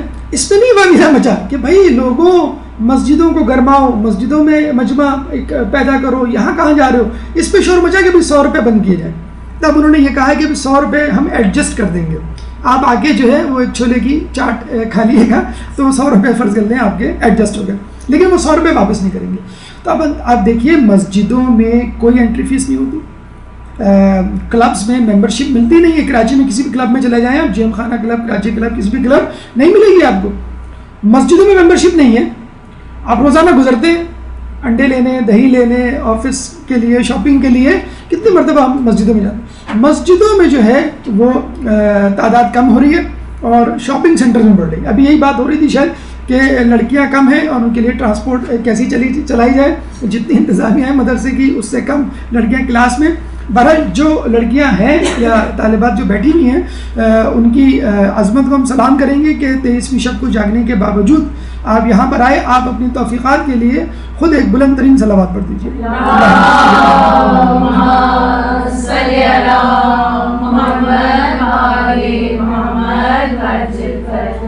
واقعی ایک بہت بڑا کام ہے. ماہ رمضان میں آپ روزے بھی رکھیں، عبادت بھی کریں، شب بیداری بھی کریں اور اپنی تعلیمی سلسلے کو جاری رکھیں. بلکہ افضل ترین عمل شب قدر میں مسائل کو سیکھنا اور سکھانا. بہرحال یہ شاپنگ سینٹر کا ہم نے حوالہ اس لیے دیا کہ بازار بھرے میں آپ طارق روڈ چلے جائیں، آپ کو اندازہ ہو جائے گا کہ کیا جسے کہتے ہیں کراچی میں فتنے، یا کوئی بھی بازار آپ چلے جائیں تو لوگ کتنا جوش و خروش کا مظاہرہ کر رہے ہیں بازار جانے کے لیے. اگر اتنا جوش و خروش رسول اللہ کے بارے میں ہمیں ملتا ہے کہ آخری عشرے میں تو گویا وہ بستر لپیٹ لیتے تھے کہ بس بہت ہو چکا سونا، بہت ہو چکا آرام، بہت ہو چکا کھانا پینا، اب فقط اور فقط عبادت. اور ہم جو ہیں وہ باہر جانے کے لیے پر تول رہے ہوتے ہیں کہ بہت ہو گئی عبادت، بہت ہو گئی جسے کہتے ہیں نمازیں، اب آخری 10 دن ہیں، اب جو ذرا شاپنگ کر لیں. آخری 10 دن ہی تو ہیں کہ جو آپ کو اللہ کی عبادت کے لیے گزارنے، بھرپور گزارنے. تو اس کے لیے ہم نے پہلے بھی شاید مشورہ دیا ہوگا کہ عید کی بہترین شاپنگ کے دن رجب ہے. رجب کو کراچی کے تمام شاپنگ سینٹرز میں ایک ٹپ دے رہا ہوں میں شاپنگ کی، رجب کو سیل لگتی ہے عید کے حوالے سے، کیونکہ عید کا سامان آنے والا ہوتا ہے اور وہ سیل عموماً شعبان تک جاری رہتی ہے. اگر آپ کو پھر بھی شاپنگ کرنی ہے تو آپ روزے کی حالت میں جائیں تاکہ آپ کا تقویٰ مینٹین رہے اور شاپنگ سینٹر میں ہجوم بھی کم ہوتا ہے. لیکن پھر بھی آپ بضد ہیں کہ ہمیں رمضان ہی میں کرنی ہے اور رات میں کرنی ہے تو آپ سحری سے پہلے جائیں 3 ساڑھے 3 بجے، اگر سیکورٹی کا ایشو نہیں ہے. بہتر یہی ہے کہ رمضان سے پہلے یہ تمام چیزیں نمٹا لیں. اگر جائیں تو تسبیحات ضرور پڑھیں، کوئی بھی ذکر ضرور کریں. ایک تسبیح پڑھنے کا ثواب 1,00,000 تسبیح پڑھنے کے برابر ہے. بازار میں، بازار غفلت کی جگہ ہے، بدترین ٹکڑے کہا گیا ہے روایت میں، بہترین ٹکڑے مساجد، بدترین ٹکڑے بازار. لیکن جانا بھی ضروری ہے، جس طرح زندگی گزارنا ضروری ہے بازار جانا بھی ضروری ہے. تو ٹھیک ہے، تسبیحات پڑھیں، ذکر کریں، ایک ذکر، ایک تسبیح کا ثواب 1,00,000 تسبیح کے برابر. دیکھیے فقط حدیث کا یہ ٹکڑا، یہ جملہ کافی ہے اس چاند رات کی اہمیت واضح کرنے کے لیے. یہ رات مرتبے میں شب قدر سے کچھ کم نہیں. بتائیں، یعنی گویا رسول کہنا چاہ رہے ہیں 19-20 کا فرق ہے. اس کو انڈر ایسٹیمیٹ نہ کرو. بڑے افسوس کے ساتھ ہم کہنا پڑتا ہے ہم کو کہ سب سے زیادہ بے وقتی، چلے شب قدر کو پھر بھی ہم اہمیت دے دیتے ہیں کہ لوگ کیا کہیں گے کہ تم شب قدر میں بھی نہیں جاگ رہے، اور 2 راتیں یا 3 راتیں تو ہیں، چلو جاگ لیتے. لیکن چاند رات کو تو ہم دھڑلے سے فسق و فجور میں اور شاپنگ میں، لہو و لعب میں گزارتے ہیں. اور عموماً لوگ اعتراض بھی نہیں کرتے. گھر والے شب قدر نہ جاگنے پر تو اعتراض کر دیتے ہیں، لیکن چاند رات کے نہ جاگنے پر، چاند رات کو لہو و لعب میں گزارنے پر بالکل اعتراض نہیں کرتے. بلکہ خود بڑے بوڑھے بھی اسی لہو و لعب میں مشغول ہوتے ہیں، شاپنگ میں، مہمانوں کی ضیافت میں یا ٹی وی پر. حالانکہ اس رات کو لیلۃ الانعام کہا گیا، انعام کہا گیا ہے، انعام کی رات، لیلۃ الجائزہ، جائزے کی رات. جیسے مہینے کے آخر میں کمپنی میں آڈٹ ہوتا ہے کہ بھئی پورے مہینے کتنے ایکسپینسز ہوئے، کتنی انکم ہوئی، پروفٹ کیا ہے، لاس کیا ہے. آپ دیکھیں کہ پورے رمضان آپ نے کیا کیا، نیکیاں کی، گناہ کیا، حق ادا کیا عبادت کا کہ نہیں کیا. اور کرنا تو کچھ بھی نہیں ہے، کوئی کمپنسیشن نہیں، کوئی چالان نہیں، کوئی ٹکٹ نہیں، کوئی فائن نہیں. جس طرح آپ نے ٹیکس ادا نہیں کیا یا آپ نے بجلی کا بل ادا نہیں کیا تو کے سی والے یہ نہیں کہتے کوئی بات نہیں. ہاں وہ یہ کہتے ہیں کہ کوئی بات نہیں، اگلے مہینے دے دیے گا. دینا ضرور ہے، لیکن اللہ تعالیٰ آپ کو یہ نہیں کہتا کوئی بات نہیں. اللہ تعالیٰ سے آپ یہ کہتے ہیں کہ جو کبھی کوتاہی ہوگی یہ بس تو اپنی طرف سے پوری کر دے، اللہ تعالیٰ پوری کر دے گا. میں قضا روزوں کی بات نہیں کر رہا کہ آپ قضا روزے چھوڑ دیں اور اللہ تعالیٰ سے کہتے ہیں کہ بھائی تو رکھ لینا یا اپنی طرف سے کر دینا. باہر کے ملکوں میں تو ایک فیشن چل نکلا ہے کہ لوگ جابس پہ جا رہے ہوتے ہیں، خواتین عموماً وہ کہتی ہیں کہ بھائی اتنے ڈالر لے لو، اتنے $100، اور ہم یہ روزے نہیں رکھ رہے. بس کمفرٹیبل فیل نہیں کرتے، یعنی کہ کوئی شرعی ہیلا ہو، کوئی بہت سخت بیماری ہو، بس ویسے کہ کمزوری ہے اور ہم نہیں رکھ سکتے. تو یہ رات مرتبے میں شب قدر سے کچھ کم نہیں، لیلۃ الانعام اور لیلۃ الجائزہ. اعمال چاند رات دیکھیے اور اندازہ لگائیے کہ ہمارے پاس تو وقت ہی نہیں ہونا چاہیے شاپنگ کا یا کسی بھی چیز کا. غسل کرنا مستحب ہے کب؟ غروب آفتاب کے وقت. ایک اور غسل آگے آئے گا، 2 غسل ہیں. شب بیداری مسجد میں کرنی چاہیے، اگر نہ کر سکتے تو کم از کم گھر میں، یا جزوی طور پہ اگر کوئی اعمال ہو رہے ہیں تو چلے جائیں، باقی شب بیداری آپ رات میں کریں. دعا، نماز، استغفار، طلب حاجات، تکبیریں مغرب، عشاء، فجر اور نماز عید کے بعد اللہ اکبر لا الہ الا اللہ واللہ اکبر وللہ الحمد الحمدللہ علی ما ہدانا ولہ الشکر علی ما اولانا. ایک دعا نماز مغرب کے بعد مفاتیح میں آپ کو مل جائے گی، یا ذلمنے سے شروع ہوتی ہے. سجدے میں جا کے 100 مرتبہ اتوب الی اللہ. زیارت امام حسین 5ویں زیارت جو عموماً نیمہ شعبان کو شب عید شب عرفہ میں پڑھنا مستحب ہے. 1000 حج، عمرہ اور حاجات جو ہے وہ آپ کو دلواتی ہیں. دعائے شب جمعہ جو دائم الفضل سے شروع ہوتی ہے 10 مرتبہ پڑھنا مستحب ہے. 10 رکعت نماز جو ماہ رمضان میں بھی پڑھی جاتی ہے، آخر شب کے اعمال میں شامل ہے. 2 رکعت نماز مغرب کے بعد. یہ وہ نماز ہے جو عموماً مساجد میں اعمال کے وقت کروائی جاتی ہے باجماعت فرادہ کی صورت میں. پہلی رکعت میں 1000 یا 100 مرتبہ، 1000 رکعت تو شاید کہیں نہیں پڑھائی جاتی، 100 مرتبہ اکثر جگہوں پہ سورہ توحید پڑھائی جاتی ہے پہلی رکعت میں. دوسری رکعت میں فقط 1 مرتبہ سورہ توحید. تو کچھ لوگ جو ہے کوشش کر کے جو ہے وہ لیٹ پہنچتے ہیں تاکہ دوسری رکعت مل جائے.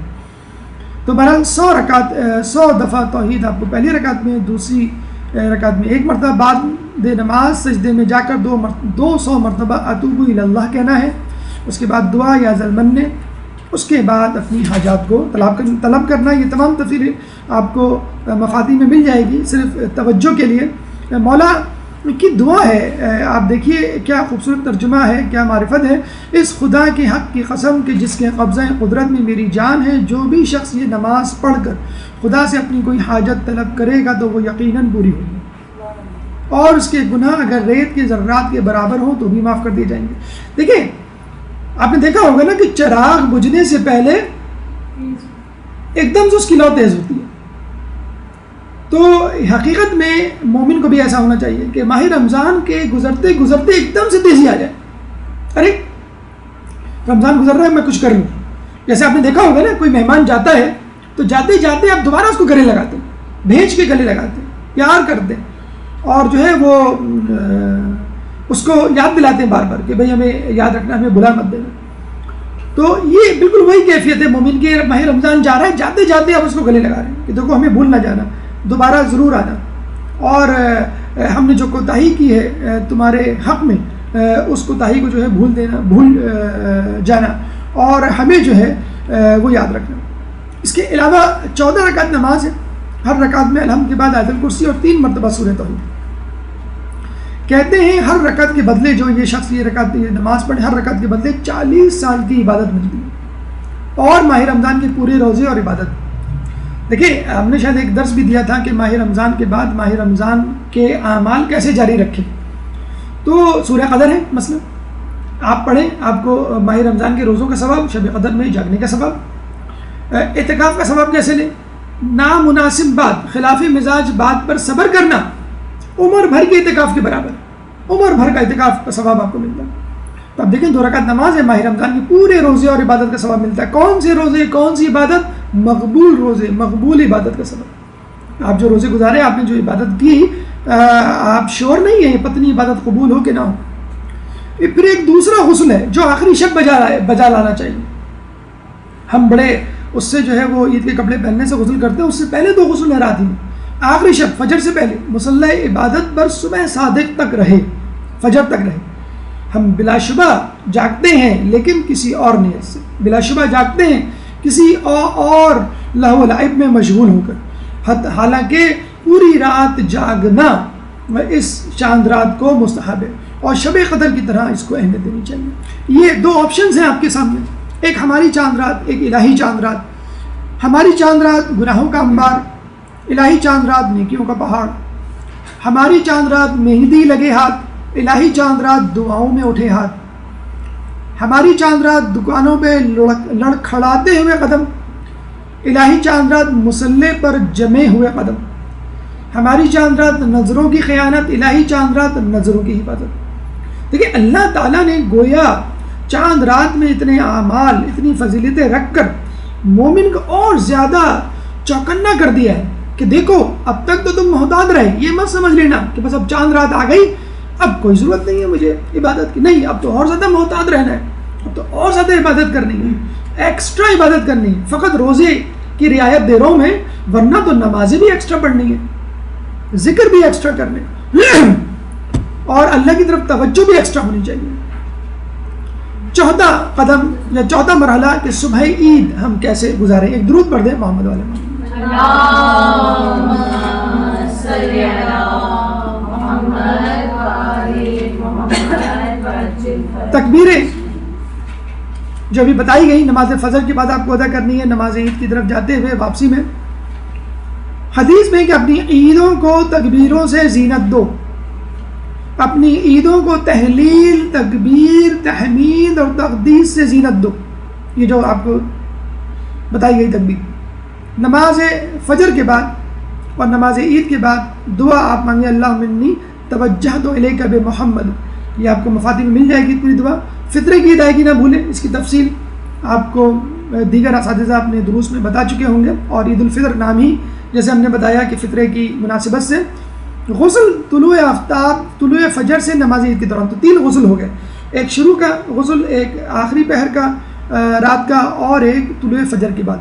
اور دوران غسل بھی آپ کو جو ہے دعا پڑھنی ہے، اللہم ایمانہم، اور بعد از غسل اللہم اجعلہم، یہ بھی دعا آپ کو مفاتیح میں مل جائے گی۔ اگر دوران غسل نہ پڑھ سکیں تو بعد از غسل دونوں دعائیں ایک ساتھ آپ چاہیں تو پڑھ لیں۔ عمدہ لباس پہنیں، دیکھیے نئے کپڑے کو تو پھر بھی تذکرہ نہیں ہے، جس پہ سب سے زیادہ ہمارا فوکس ہوتا ہے۔ عمدہ لباس، ایسا لباس کہ جس کو پہنا دیکھ کر کوئی کہے خیریت، کہیں جا رہے ہو کیا، خیریت، کوئی اہم دن ہے کیا، مطلب لگے۔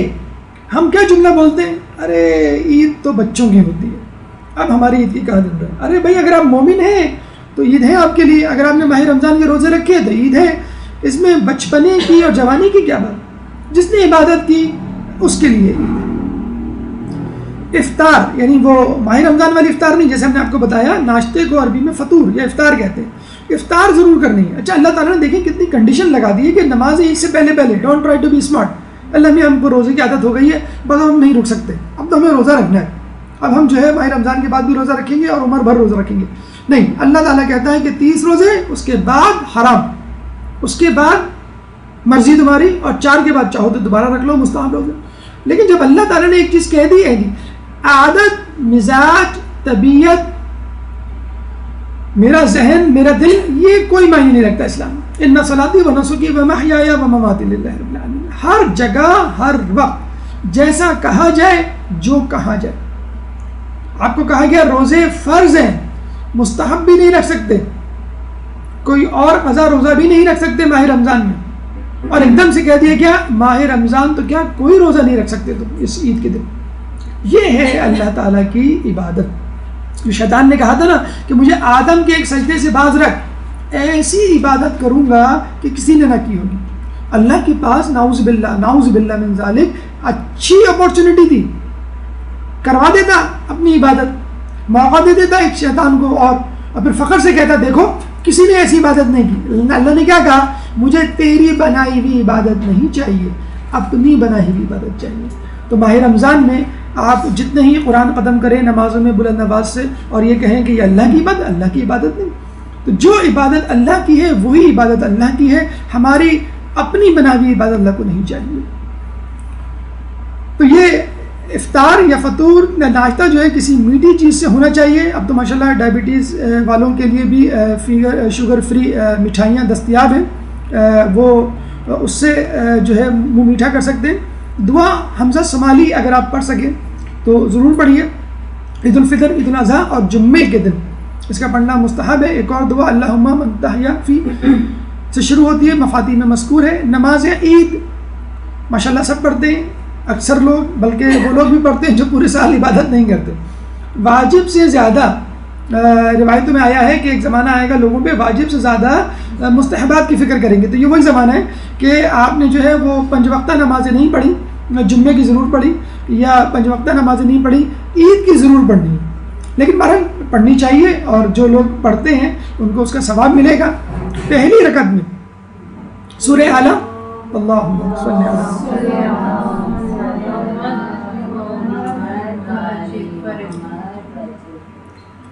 پہلی رکعت میں سورہ اعلیٰ 5 تکبیریں, اور دوسری رکعت میں سورہ شمس, اس کے بعد 4 تکبیریں. اگر آپ ترجمہ پڑھیں, دیکھیں میں بار بار کہہ رہا ہوں کہ جو دعائیں آپ پڑھتے ہیں کم از کم وہ دعائیں, وہ سورہ جو مختصر ہیں, جن کی دعاؤں کا ترجمہ افورڈ کر سکتے ہیں, آپ کے پاس ٹائم, وہ ضرور پڑھیے. سورہ اعلیٰ سورہ شمس کا ترجمہ پڑھیے. دونوں سوروں میں تزکیہ نفس کا تذکرہ, قد افلح من زکا قد افلح من تزکا. سورہ شمس میں قد افلح من زکا, سورہ اعلیٰ میں قد افلح من تزکا. کامیاب ہوا وہ شخص جس نے اپنا تزکیہ نفس کیا. اللہ تعالیٰ عید کے دن 2 ایکسٹرا نمازیں پڑھوا کر تزکیہ نفس کا سبق دلوا کر یہ یاد دلا رہا ہے کہ دیکھو کامیابی یہ نہیں کہ تم نے جو ہے 5000 کا جوڑا پہن لیا, کامیابی یہ نہیں کہ تم نے جو ہے وہ 2000 عیدی کسی سے لے لی, کامیابی یہ نہیں کہ تم نے جو ہے میٹھی سوئیاں کھا لی, تحفے تحائف لے لیے, گھوم پھر لیے. کامیابی کیا ہے کہ تم نے اپنے نفس کو قابو میں کر لیا, اپنا تزکیہ نفس کر لیا. بعد از نماز جو ہے صحیفہ کاملہ کی 46ویں دعا اگر آپ پڑھ سکیں تو ضرور پڑھیں. زیارت امام حسین پڑھنے کا بہت ثواب. خود دعائے ندبہ پڑھنا چاہیے, عموماً مسجدوں میں نماز سے پہلے پڑھی جاتی ہے. سجدے میں جا کے اعوذ بک من النار, اور اس کے بعد 100 بار العفو. اگر آپ نے یہ اعمال کیے انشاءاللہ خشوع خضوع کے ساتھ, تو آپ دیکھیے کہ آپ کی عید بہت ہی مختلف گزرے گی. عید کا دن جب آدمی گزارتا ہے, خصوصی طور پہ جب نماز کے لیے جاتا ہے, تو مولا فرماتے ہیں کہ کیا سوچ کے جائے, اے لوگوں, یہ وہ دن ہے کہ جب نیک لوگوں کو نوازا جاتا ہے اور بدکار ناکام ہوتے ہیں. یہ دن اس دن کی طرح ہے کہ جب تم اللہ کے سامنے کھڑے ہوں گے. چنانچہ جب تم اپنے گھروں سے اپنی عبادت گاہوں کی طرف نکلو تو اس دن کو یاد کرو کہ جب تم قبروں سے نکل کر اپنے اللہ کے حضور پیش کیے جاؤ گے. جب تم اپنی عبادت کی جگہ کھڑے ہو تو اس وقت کو یاد کرو کہ جب تم اپنے خدا کے سامنے کھڑے ہوں گے. اور جب تم اپنے گھروں کو لوٹو تو اس وقت کو یاد کرو کہ جب تم جنت کی طرف اپنے گھروں کو لوٹو گے. مولا یہ بھی تو کہہ سکتے تھے کہ جب تم جنت یا دوزخ کی طرف لوٹو گے, کیونکہ محشر میں جنت بھی ہوگی دوزخ. تو مولا ہم سے سوء ظن نہیں رکھتے, مولا ہم سے حسن ظن رکھتے ہیں کہ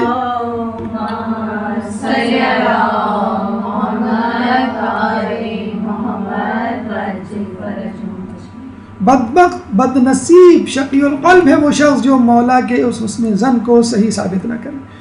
تو ہمیں ماہ رمضان بھی اس طرح گزارنی چاہیے جس طرح روایتوں میں مذکور ہے. ہمیں عید بھی اس طرح گزارنی ہے جس طرح روایتوں میں مذکور ہے. بلکہ اعمال کرتے ہوئے, عید کا ایک ایک عمل کرتے ہوئے اپنے ذہن کو حضور قلبی عطا کرنی ہے, اپنے قلب کو ذہنی طور پہ تیار کرنا ہے, اپنے آپ کو جسمانی نہیں ذہنی طور پہ اللہ کے سامنے کھڑا پانا ہے, اور ہر چیز سے عبرت حاصل کرنی. کہتے ہیں کہ کوئی نگاہ ایسی نہیں ہونی چاہیے مومن کی کہ جس سے مومن کوئی عبرت نہ پکڑے, چاہے وہ افطار کا وقت ہو, چاہے وہ سحری کا وقت ہو, چاہے وہ شب قدر کا وقت ہو, چاہے وہ عید کا دن ہو, عید کی نماز کا دن ہو, فقط آنے جانے کا وقت ہو. اس وقت بھی انسان کو ایسے سوچنا ہے کہ جیسے کہ میں اللہ کے سامنے حاضر ہوں. اور اگر کوئی شخص ایسا کرے کہ اللہ کے بندوں, کم از کم انعام مردوں اور عورتوں کے لیے جنہوں نے ماہ رمضان میں روزہ رکھا وہ یہ ہے کہ ایک فرشتہ ماہ رمضان کے آخری دن یہ کہے گا, اے اللہ کے بندے خوشی مناؤ کہ تمہارے تمام پچھلے گناہ معاف کر دیے گئے ہیں, آئندہ کے لیے خیال رکھنا کہ کیا کرتے ہیں. کتنی بڑی خوشخبری ہے جو فرشتہ ہمارے لیے جو ہے جس کا اعلان کر رہا ہے. اور کتنی بڑی بدبختی ہے کہ اگر ہم چاند رات کو یا عید کے دن کو یا اس کے بعد کے دنوں کو اس طرح گزارتے ہیں کہ جیسے ماہ رمضان سے پہلے کے دن گزارا کرتے تھے, جیسے گناہوں میں آلودہ ہو کے ہم گزارا کرتے تھے. اللہ تعالیٰ کا فرشتہ اللہ تعالیٰ کا اعلان کر رہا ہے, خوشخبری سنا رہا ہے کہ بھائی تمہارے گناہ معاف ہو گئے, چلو چھٹی, اب جو ہے تم فارغ ہو گئے, کوئی سزا نہیں, کوئی عذاب نہیں, بس آگے کی فکر کرنا. اگلے رمضان تک 11 مہینے کا فیول تم نے لے لیا, 11 مہینے کی بیٹری, جب موبائل پہ بیٹری چارج کرتے ہیں نا ایک دن چل جاتی ہے. تو ہمارا نفس کی بھی بیٹری ہے جو پورے ماہ رمضان 30 دن جو ہمیں چارج کرنی ہے، اس کو 11 مہینے چلنا ہے. تو اس بیٹری کو جیسے ہم کرتے ہیں نا کہ بھئی موبائل ہے جو اسکرین آف ٹائم ہے اس کا 15 سیکنڈ 30 سیکنڈ کر دو تاکہ بیٹری کم چلے، کم استعمال ہو.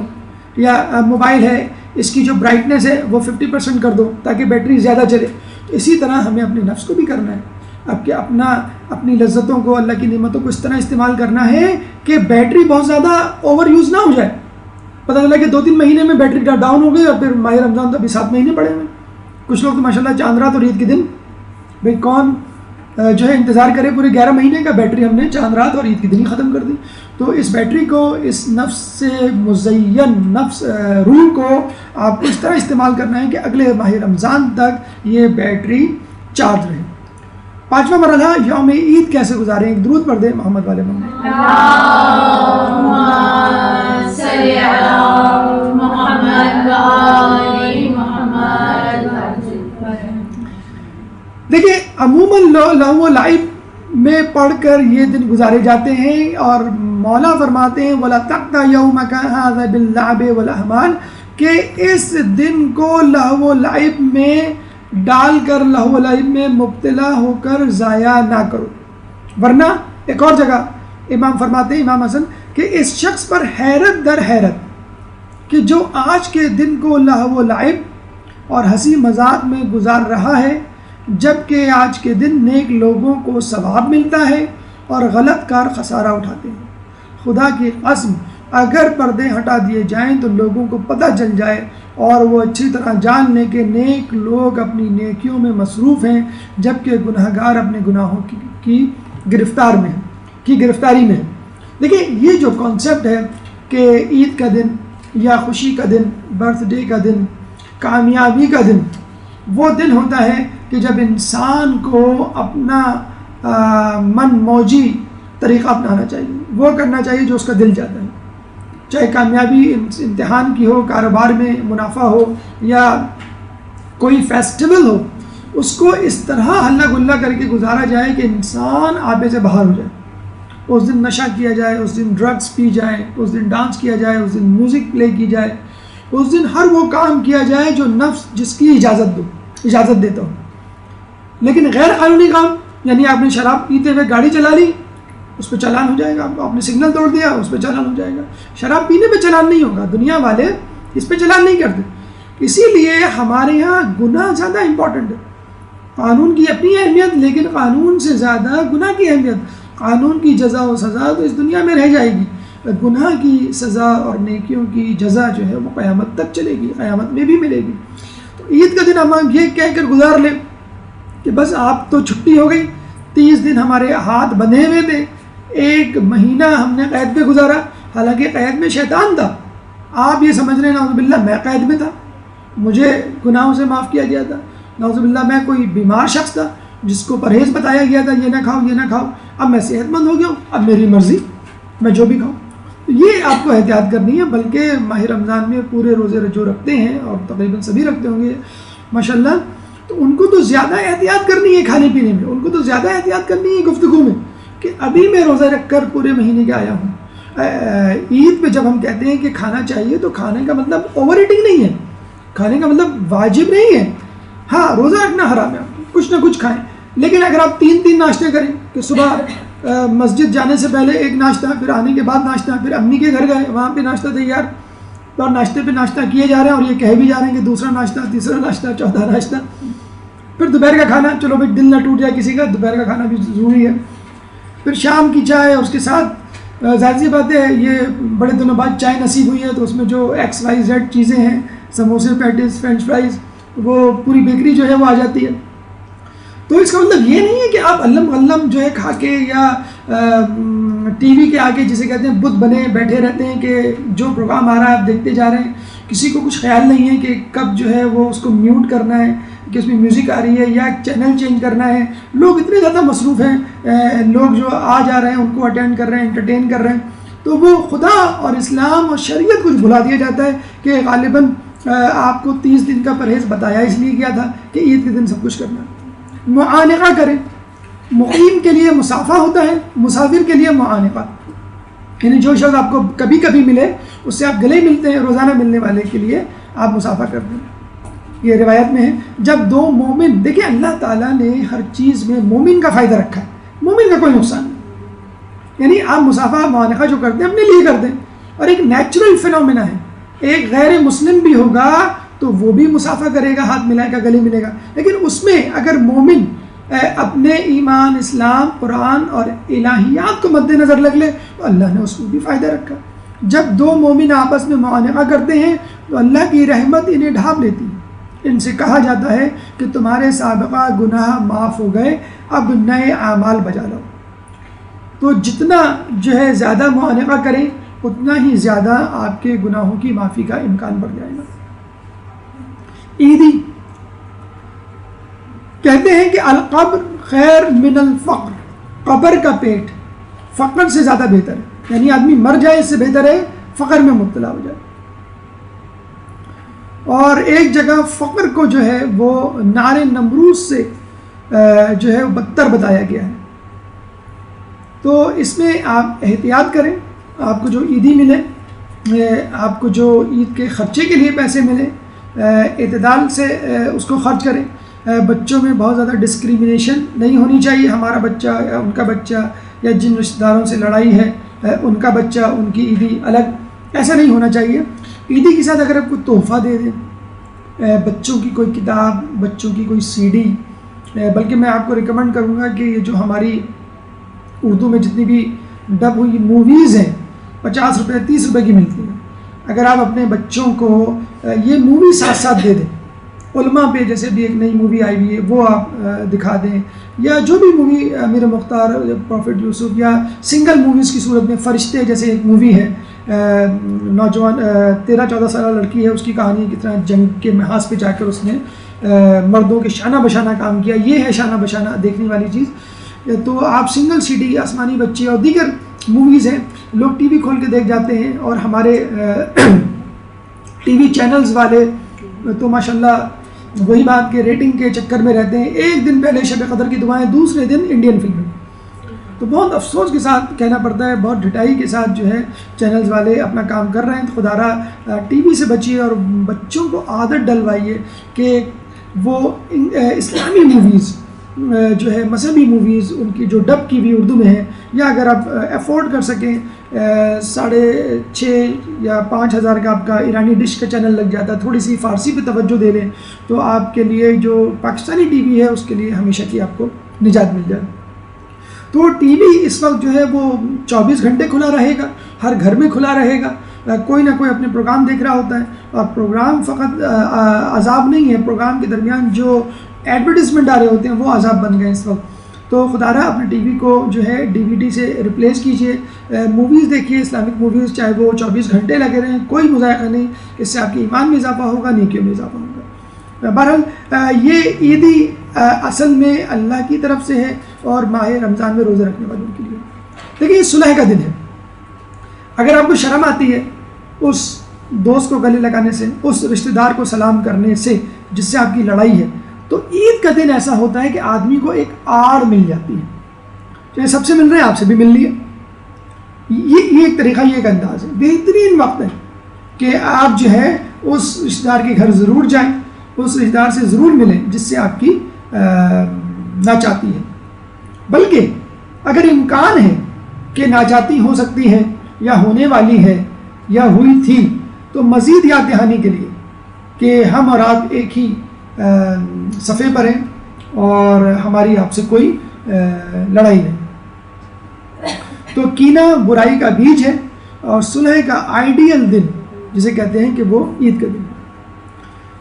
دیکھیے ہر جگہ، ہر ماحول کا ایک سائیڈ ایفیکٹ ہوتا ہے، اور ہر چیز میں کوئی نہ کوئی انفیکشن پوشیدہ ہوتا ہے. عید کا انفیکشن غفلت ہے، سب سے بڑا انفیکشن ہے. اگر آدمی گناہ نہ بھی کر رہا ہو تو غافل ضرور ہوتا ہے، چاہے چند لمحوں کے لیے گناہ ہو. نماز سے غافل. مجھے بتائیے کتنے لوگوں کو نماز شب تو چھوڑیے، نماز فجر یاد رہتی ہے، بلکہ نماز فجر بھی چھوڑیے، نماز ظہر یاد رہتی ہے. ظہر پتہ ہی نہیں چلتا کب نماز کا وقت آیا اور کب نماز کا وقت گیا. دل غافل ہو اور آنکھیں بیدار ہوں تو اس سے کوئی فائدہ نہیں. آپ کی آنکھیں کھلی ہوئی ہیں لیکن دل کو پتہ نہیں کب نماز کا وقت آیا کب چلا گیا. غفلت اور غرور کا نشہ شراب کے نشے کی نسبت دیر سے دور ہوتا ہے. اس بے اختیار ہنسنے والے پر تعجب ہے جو یہ نہیں جانتا کہ اللہ اس پر راضی، اس سے راضی ہے یا نہیں. تو عید کے دن کو گناہوں کا دن نہ بنائیں تو کم از کم غفلت کا دن نہ بنائیں کہ جس میں آپ کو یاد ہی نہ رہے کہ میں کن کن گناہوں سے پرہیز کر رہا تھا، کن کن نیکیوں کا انجام دے رہا تھا، کس طرح کا شخص بن گیا تھا. تھوڑا سا تو فرق ہونا چاہیے. یعنی بالکل جسے کہتے ہیں نا کہ کچھ خواتین جب میک اپ اتارتی ہیں تو پتہ ہی نہیں چلتا. وہ ایک ملک الموت آیا کسی محلے میں، دروازہ کھٹکھٹایا، خاتون نے دروازہ کھولا، وہ سوری کہہ کے آگے جانے لگا. کہنے لگے کہ خیریت آپ کس سے ملنے آئے تھے؟ اس نے بتایا میں فلاں عورت سے ملنے آیا تھا، یہ اس کی نشانیاں ہیں، لیکن وہ تو اس گھر میں ہے نہیں. کہ میں ہی تو ہوں. تو پتہ چلا کہ اس کو جو ہے وہ میک اپ والی تصویر دکھا دی گئی تھی. جب وہ آیا تھا تو وہ نہیں پہچانا اصلی صورت میں. تو انسان جو ہے وہ غفلت میں پڑ جائے کہ پہچانا نہ جائے. یعنی ماہ رمضان لوگ اعتکاف میں بیٹھتے ہیں. اتنی حیرت کی بات ہے، لوگ اعتکاف میں بیٹھتے ہیں اور نماز شب ادا کرتے ہیں، شب قدر کو جاگتے ہیں. وہی انسان ٹی وی کے آگے صوفے پہ لیٹا ریموٹ کنٹرول سے کھیل رہا ہوتا ہے. وہی انسان جو ہے وہ گالم گلوچ کر رہا ہوتا ہے. وہی انسان جو ہے وہ لوگوں کی توہین کر رہا ہوتا ہے. تو یہ سب کیا ہے؟ یہ غفلت کا نتیجہ ہے کہ انسان نے بس یہ سمجھ لیا کہ 30 دن میں نے بخشوا لیا، اب میں جو چاہوں کروں. عید کی رات یعنی چاند رات کے بعد، عید گزارنے کے بعد جو رات آتی ہے اس کا تذکرہ تھوڑا سا. ایک درود پڑھ دیجئے محمد والے محمد. اللہم صلی علی محمد وعلی محمد. دیکھیے اس عید کی رات میں تھوڑی سی فکر آپ کی کم ہوتی ہے. عموماً آپ کو سحری کی فکر تھی، نماز فجر کی فکر تھی. اب عید یعنی چاند رات کو آپ کو عید کی نماز کی فکر ہوئی. یعنی پہلے آپ فجر میں اٹھ جاتے تھے، عید کے دن آپ 7 بجے اٹھے اور عید کے دوسرے دن لوٹ کے بدھو گھر کو آئے. وہی بے فکری، وہی غفلت، نہ سحری کی فکر، نہ فجر کا ذکر. چھٹی کا دن کہ آج چھٹی ہے، اور وہی شیطانی روٹین جو ہے وہ آپ کو نہیں چلانی، آپ کو ویسے ہی گزارنا ہے جیسے ماہ رمضان. عید کے بعد ہماری گفتگو کا 7واں مرحلہ. ایک درود پڑھ دے محمد والے محمد. اللہم صلی علی محمد وعلی محمد. شش عید کے روزے، 4 شوال سے 9 شوال. پہلی عید حرام، دوسری تیسری عید مرضی آپ کی رکھے نہ رکھے، چوتھی عید سے آپ روزے رکھیں. اور میں بہت ریکمینڈ کروں گا کہ ضرور بالضرور رکھیں. اور یہ تو روایت میں موجود ہے کہ مستحب روزے فرض روزوں کو، مستحب نمازیں فرض نمازوں کو کمپنسیٹ کرتی ہیں، تلافی کرتی ہیں اس کی. تو انشاءاللہ اگر 6 روزے آپ رکھیں گے تو ماہ رمضان میں جو کوتاہی ہوئی ہے آپ سے، کمی رہ گئی ہے روزوں میں، وہ اللہ پوری کر دے گا. 4 شوال سے 9 شوال تک نافلہ روزے واجب روزوں میں ہونے والی کمی کو دور کرتے ہیں. اور یہ ایک طرح کا اللہ تعالیٰ نے دیکھا جائے تو آپ کے لیے انتظام رکھا ہے کہ دیکھو بھائی تم نے 30 مہینے روزے رکھے، اب بھلا مت دینا مکمل طور پر روزوں کو. عید کے دن کھایا کوئی بات نہیں، دوسرے دن تیسرے دن اب دوبارہ 6 دن کے روزے رکھ لو، تاکہ جو ایک عادت ہے وہ پڑی رہے. اور اس کے بعد بھی کوشش کیجیے گا کہ مہینے میں کم از کم 3 روزے آپ ضرور رکھیں. سلیمان فارسی کے بقول کہ جب انہوں نے کہا تھا رسول اللہ کو کہ میں 3 روزے رکھتا ہوں، جب رسول اللہ نے پوچھا کہ کون سال بھر روزہ رکھتا ہے، تو سلیمان فارسی نے کہا میں. تو ایک صحابی نے کہا آپ کو تو میں نے کھاتے پیتے دیکھا ہے. انہوں نے کہا کہ میں مہینے میں کم از کم 3 روزے رکھتا ہوں، اور اللہ تعالیٰ نے کہا ہے کہ وہ ایک کے بدلے 10 گنا جزا دے گا. تو ایک روزہ 10 روزوں کے برابر، یعنی 30 روزے ایک مہینے کے روزے. ہر مہینے 3 روزے کا مطلب پورے مہینے روزے، اور پورے مہینے روزے کا مطلب پورے سال روزے. تو اپنی عادت بنائیے ہر 10 تاریخ کے بعد کا پہلا بدھ، پہلی جمعرات، آخری جمعرات، 13، 14، 15 یہ مستحب روزے ہیں ہر مہینے کے، irrespective of any important date. کسی بھی مخصوص ڈیٹ کے علاوہ پہلی جمعرات، آخری جمعرات، 10 تاریخ کے بعد پہلا بدھ، 13، 14، 15 ہر مہینے یہ روزے مستحب ہیں. کوئی بھی روزہ، کوئی بھی دن. چاہے اتوار کو منتخب کر لیں کوئی بات نہیں، لیکن کوشش کریں کم از کم 3 روزے ضرور رکھیں مہینے میں۔ کہتے ہیں، اور آپ نے یہ سنا بھی ہوگا، کہ اکثر لوگ یہ کہتے ہیں کہ عید کے دن بسا اوقات اسپیشلی دن کے وقت ایک عجیب ڈپریسو صورتحال انسان پہ طاری ہوتی ہے۔ آپ غور کریں کبھی، عموماً دن کے وقت، ظہر کے وقت اور عصر کے وقت، اس کے درمیان عموماً زیادہ ہوتی ہے، اور لوگوں کو ایک عجیب سا غم کا، الم کا احساس ہوتا ہے۔ اور یہ احساس اس بات کی دلیل ہے کہ اللہ تعالیٰ اس قوم کو صحیح عید الفطر اور عید الاضحیٰ کی توفیق نہیں دیتا کہ جس نے فرزند رسول کے قتل ہی کو عید بنا لیا تھا۔ یہ اللہ کی طرف سے عذاب ہے، یہ وہ بد دعا ہے جو امام نے دی تھی اس امت کو، ان لوگوں کو خصوصی طور پہ جو اس قتل میں شریک تھے اور اس قتل سے خوش ہوئے۔ تو ہم یہ سمجھتے ہیں کہ اصل عید ہماری اس وقت ہوگی کہ جب امام زمانہ کا ظہور ہوگا، اور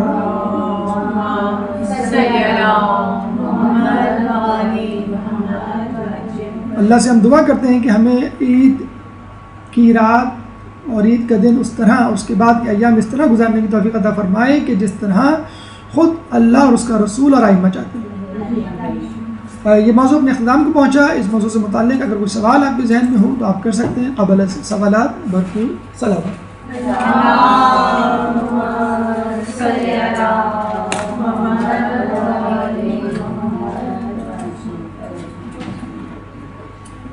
سر عام طور پہ لوگوں کو یہ سب چیزیں نہیں پتہ ہے اور سننے کو بھی تیار نہیں ہے، تو کیا کیا جائے؟ اس کا طریقہ دیکھیں یہی ہوتا ہے، خصوصی طور پر آپ کا اپنا طریقہ یاد رکھ لیجئے، جو آپ کے اپنے گھر والے یا رشتہ دار ہیں ان کو تبلیغ کرنے کا بہترین طریقہ یہ ہے کہ آپ خود عمل کریں۔ بچوں کو لوگ کہتے ہیں کہ عمل نہیں کرتے، آپ خود عمل کریں، آپ خود مصلی لے کے بیٹھ جائیں، آپ خود مفاتی لے کے بیٹھ جائیں، آپ خود تسبیح لے کے بیٹھ جائیں۔ آپ دیکھیے گا لوگوں میں کم از کم ایک شرم و حیا تو آئے گی، وہ خود نہیں بیٹھیں گے آپ کے ساتھ، لیکن کم از کم شاپنگ پہ جانا یا جسے کہتے ہیں چاند رات جس طرح منائی جاتی ہے اس طرح منانا چھوڑ دیں گے، کمی ضرور آئے گی۔ ہو سکتا ہے آپ کے لیول کا تقویٰ اپروچ یا اڈاپٹ نہ کر پائیں، لیکن کمی ضرور آتی ہے، یہ بات تو بالکل طے ہے کہ ایک انسان ایک عمل کرے جس کا اثر نہ ہو، یہ ناممکن ہے۔ تو آپ خود سے عمل کرنے بیٹھ جائیں۔ اگر کوئی کہے بھی بھائی چاند رات ہے آ جانا، ذرا فلاں جگہ جانا ہے، فلاں صاحب سے ملنا ہے، یہ کرنا ہے، وہ کرنا ہے، آپ کہتے ہیں کہ نہیں بھی اعمال کی شب ہے، ہمیں اعمال کرنے ہیں، اور اس شب کی تو بڑی جسے کہتے ہیں کہ قدر و قیمت ہے، ایس ایم ایس کریں، لوگوں کو یاد دہانی کروائیں اپنے گھر میں 2-3 دن پہلے۔ یہ نہیں کہ آپ کی بچی یا آپ کا لڑکا جو ہے وہ شاپنگ سینٹر جانے کے لیے قدم نکالتا ہے اور آپ فوراً اعمال چاند رات بتانا شروع کر دیتے ہیں، نمبر 1 نمبر 2 نمبر 3، وہ آدمی کو غصہ ہی آ جاتا ہے کہ عین وقت پر ذہن بنانا پڑتا ہے، مقدمہ بنانا پڑتا ہے 2-3 دن پہلے سے۔ جیسے ابھی ہم نے آپ کو یہ جو لیکچر دیا اسی لیے دیا کہ ذہن بن جائے، ابھی سے آپ تیاری کر لیں، شاپنگ کر لیں، اپنے آپ کو فارغ کر لیں چاند رات کے لیے، تو ابھی سے گھر میں اس کی بازگشت شروع کر دیں۔ دیکھیں نا، ایک بیمار آدمی جب بیماری سے اٹھتا ہے اور ایک دم سے اس کو نہاری اور چکن کڑھائی کا کھلانا شروع کر دوں تو الٹی کر دے گا، آہستہ آہستہ۔ تو لوگوں کو آہستہ آہستہ بات چھیڑے، اور اس کا طریقہ یہ ہوتا ہے کہ آپ جیسے مفاتی لے کے بیٹھ گئے، ارے اس میں دیکھو کیا فضیلت ہے چاند رات کی، تو ہمیں تو پتہ ہی نہیں، اس طرح جیسے آپ کو پہلی مرتبہ پتہ چلا۔ ڈرامے اور وہ دیکھتے ہیں آپ ایکٹنگ، تو خود بھی ذرا ایکٹنگ سیکھیں، لوگوں کو بتائیں کہ بھئی دیکھیں اتنی بڑی فضیلت ہے شب قدر کے برابر تقریباً، اور ہم اس کو بلا بیٹھے۔ تو 1 مرتبہ نہیں، 2 مرتبہ نہیں، انشاءاللہ تھوڑا بہت تو اثر آئے گا۔ اگر نیکی اور اعمال نہیں کریں گے تو کم از کم گناہوں سے امید ہے انشاءاللہ کہ بچ جائیں۔ سر اسی طرح آپ جیسے ذکر کر رہے تھے کہ غسل کی بہت اہمیت ہے، جی، تو ہمارے ہر امام کی پیدائش، ہر ہماری عید، اور اسی طرح جیسے چاند رات سے صبح عید تک 3 غسل ہو گئے، جی جی، تو غسل کی کیا اہمیت ہے؟ کیا ہم پاک صاف نہیں ہوتے؟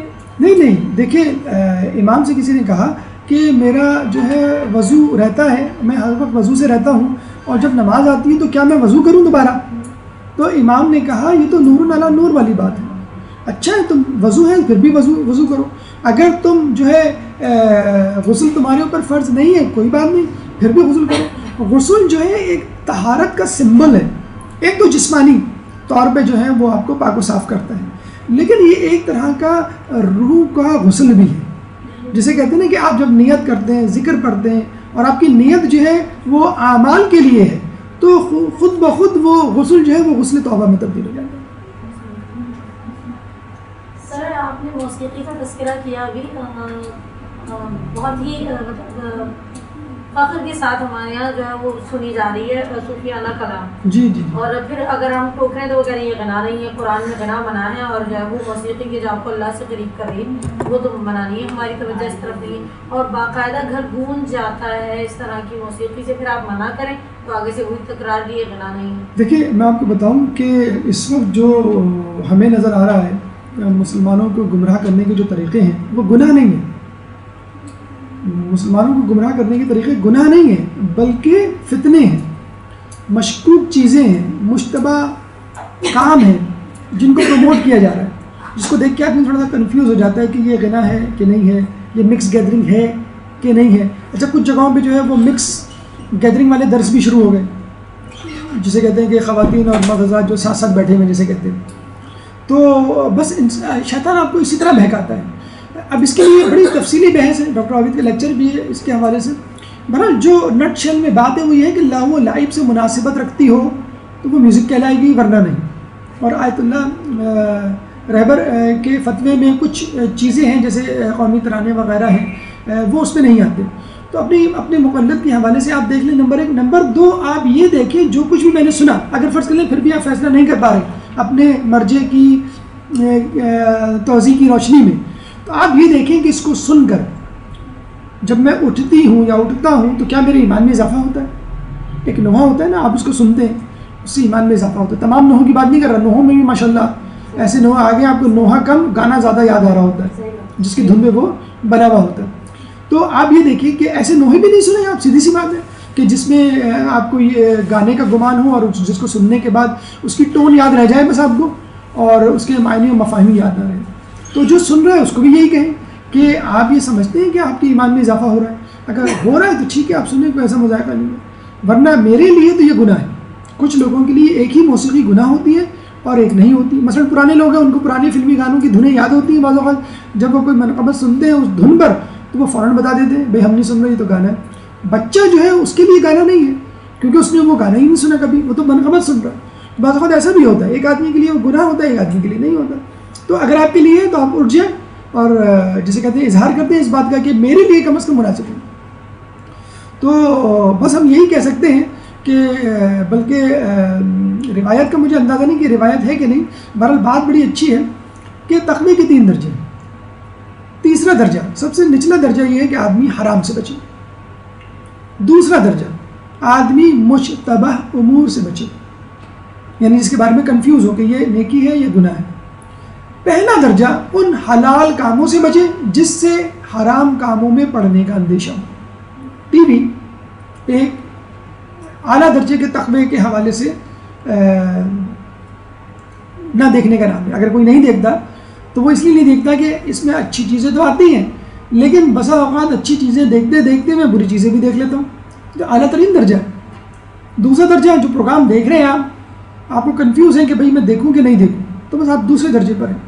تو بہتر یہی ہے کہ میں نے آپ کو جیسے پہلے بتایا کہ آپ لوگ پہلی فرصت میں فارسی سیکھیے، پہلی فرصت میں فارسی پرشین ایرانی ڈش آتی ہے 5,500-6 ہزار کی، وہ لگوا لیجیے۔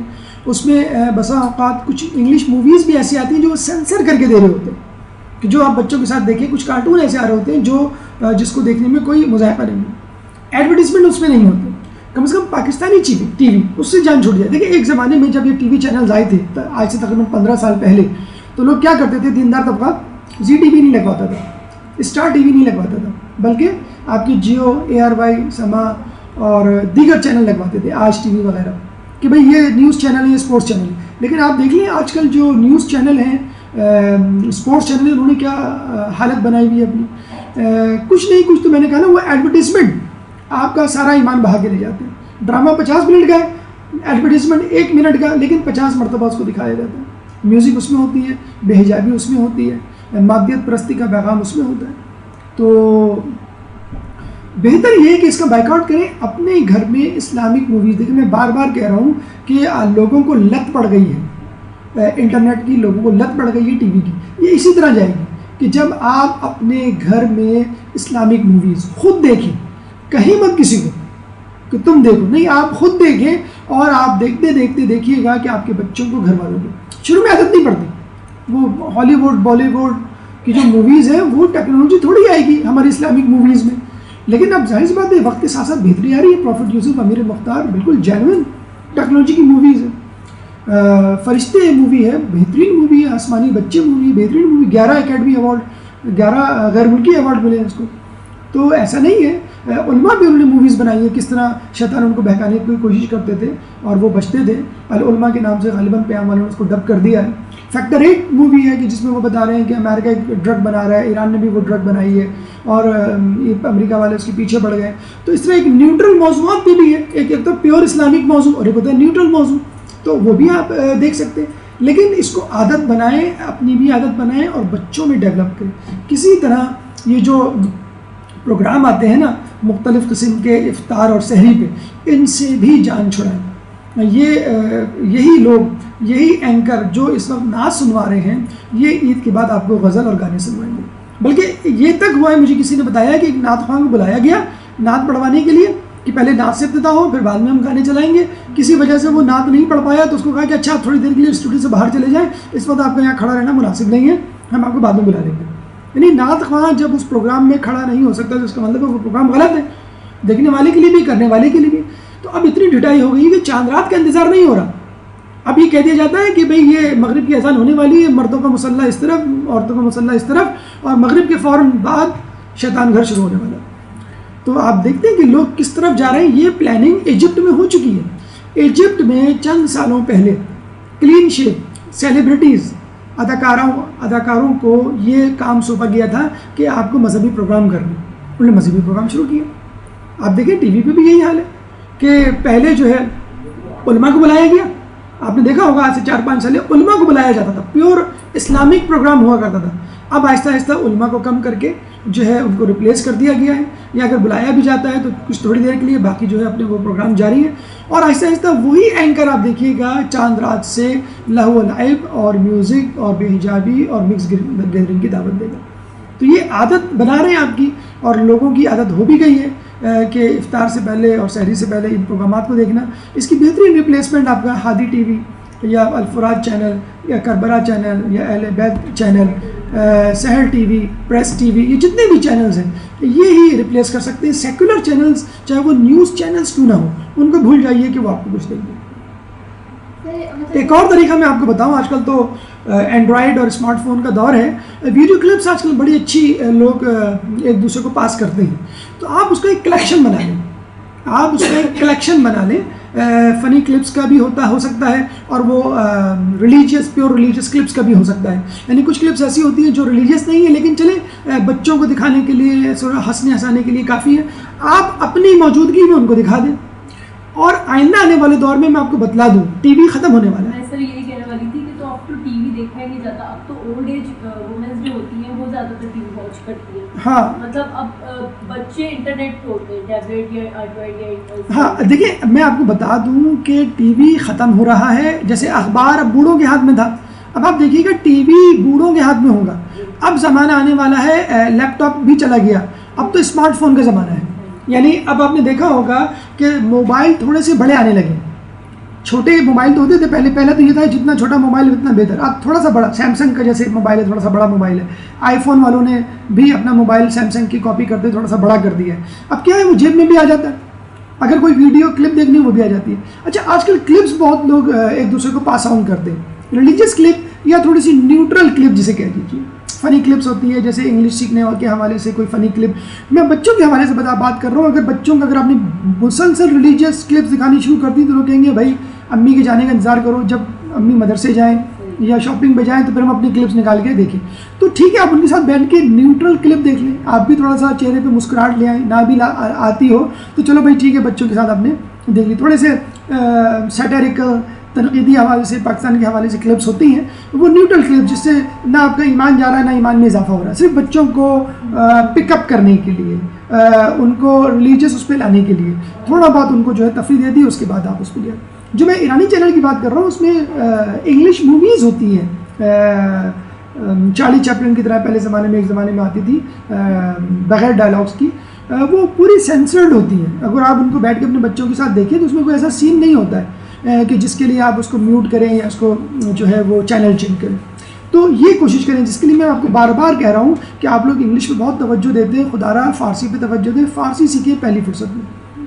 آپ کے بچے پہلا اعتراض یہی کریں گے امی ہمیں فارسی تو آتی نہیں, ہم کیا چینل دیکھیں.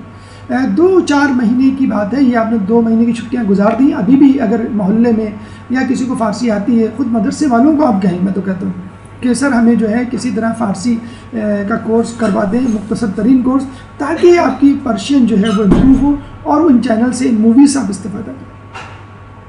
تو یہ میڈیا ہے جو سارا ہمارا ایمان بہا لے جاتا ہے. دن بھر ہم نیکیاں کماتے ہیں اور وہ رات میں گھنٹے 2 گھنٹے میں ضائع ہو جاتا ہے. اور خود ایڈورٹیزمنٹ میں نے آپ کو بتایا وہ خود زہر قاتل بنے ہوئے ہیں. سر ایڈ میں میوزک آتا ہے بیک گراؤنڈ میں تو انہیں کیا میوٹ کرنا چاہیے؟ اب بہتر ہے میوٹ کر دیں. کچھ لوگوں کے ایڈ آتے ہیں تو آپ ہر وقت ٹی وی کیوں دیکھتی ہیں؟ سر ہم نے گھر میں چلتا تھا, اس کی بات کی جا رہی ہے, گھر میں چلتا تھا ایڈ تو آتا. آپ گاہے مگاہے آواز لگا دیا کریں بھائی آہستہ کرو, میوٹ کرو. تو کیونکہ بہرحال تھوڑا بہت اثر تو ہوگا, نہ بھی ہو. بعض اوقات جو اس میں بیک گراؤنڈ میوزک ہوتا ہے وہ بہت ہی ماشاء اللہ ڈسکو میوزک ہوتا ہے کہ آپ کا جو کفگیر کا چمچہ تیزی سے چلنے لگتا ہے ایک دم سے.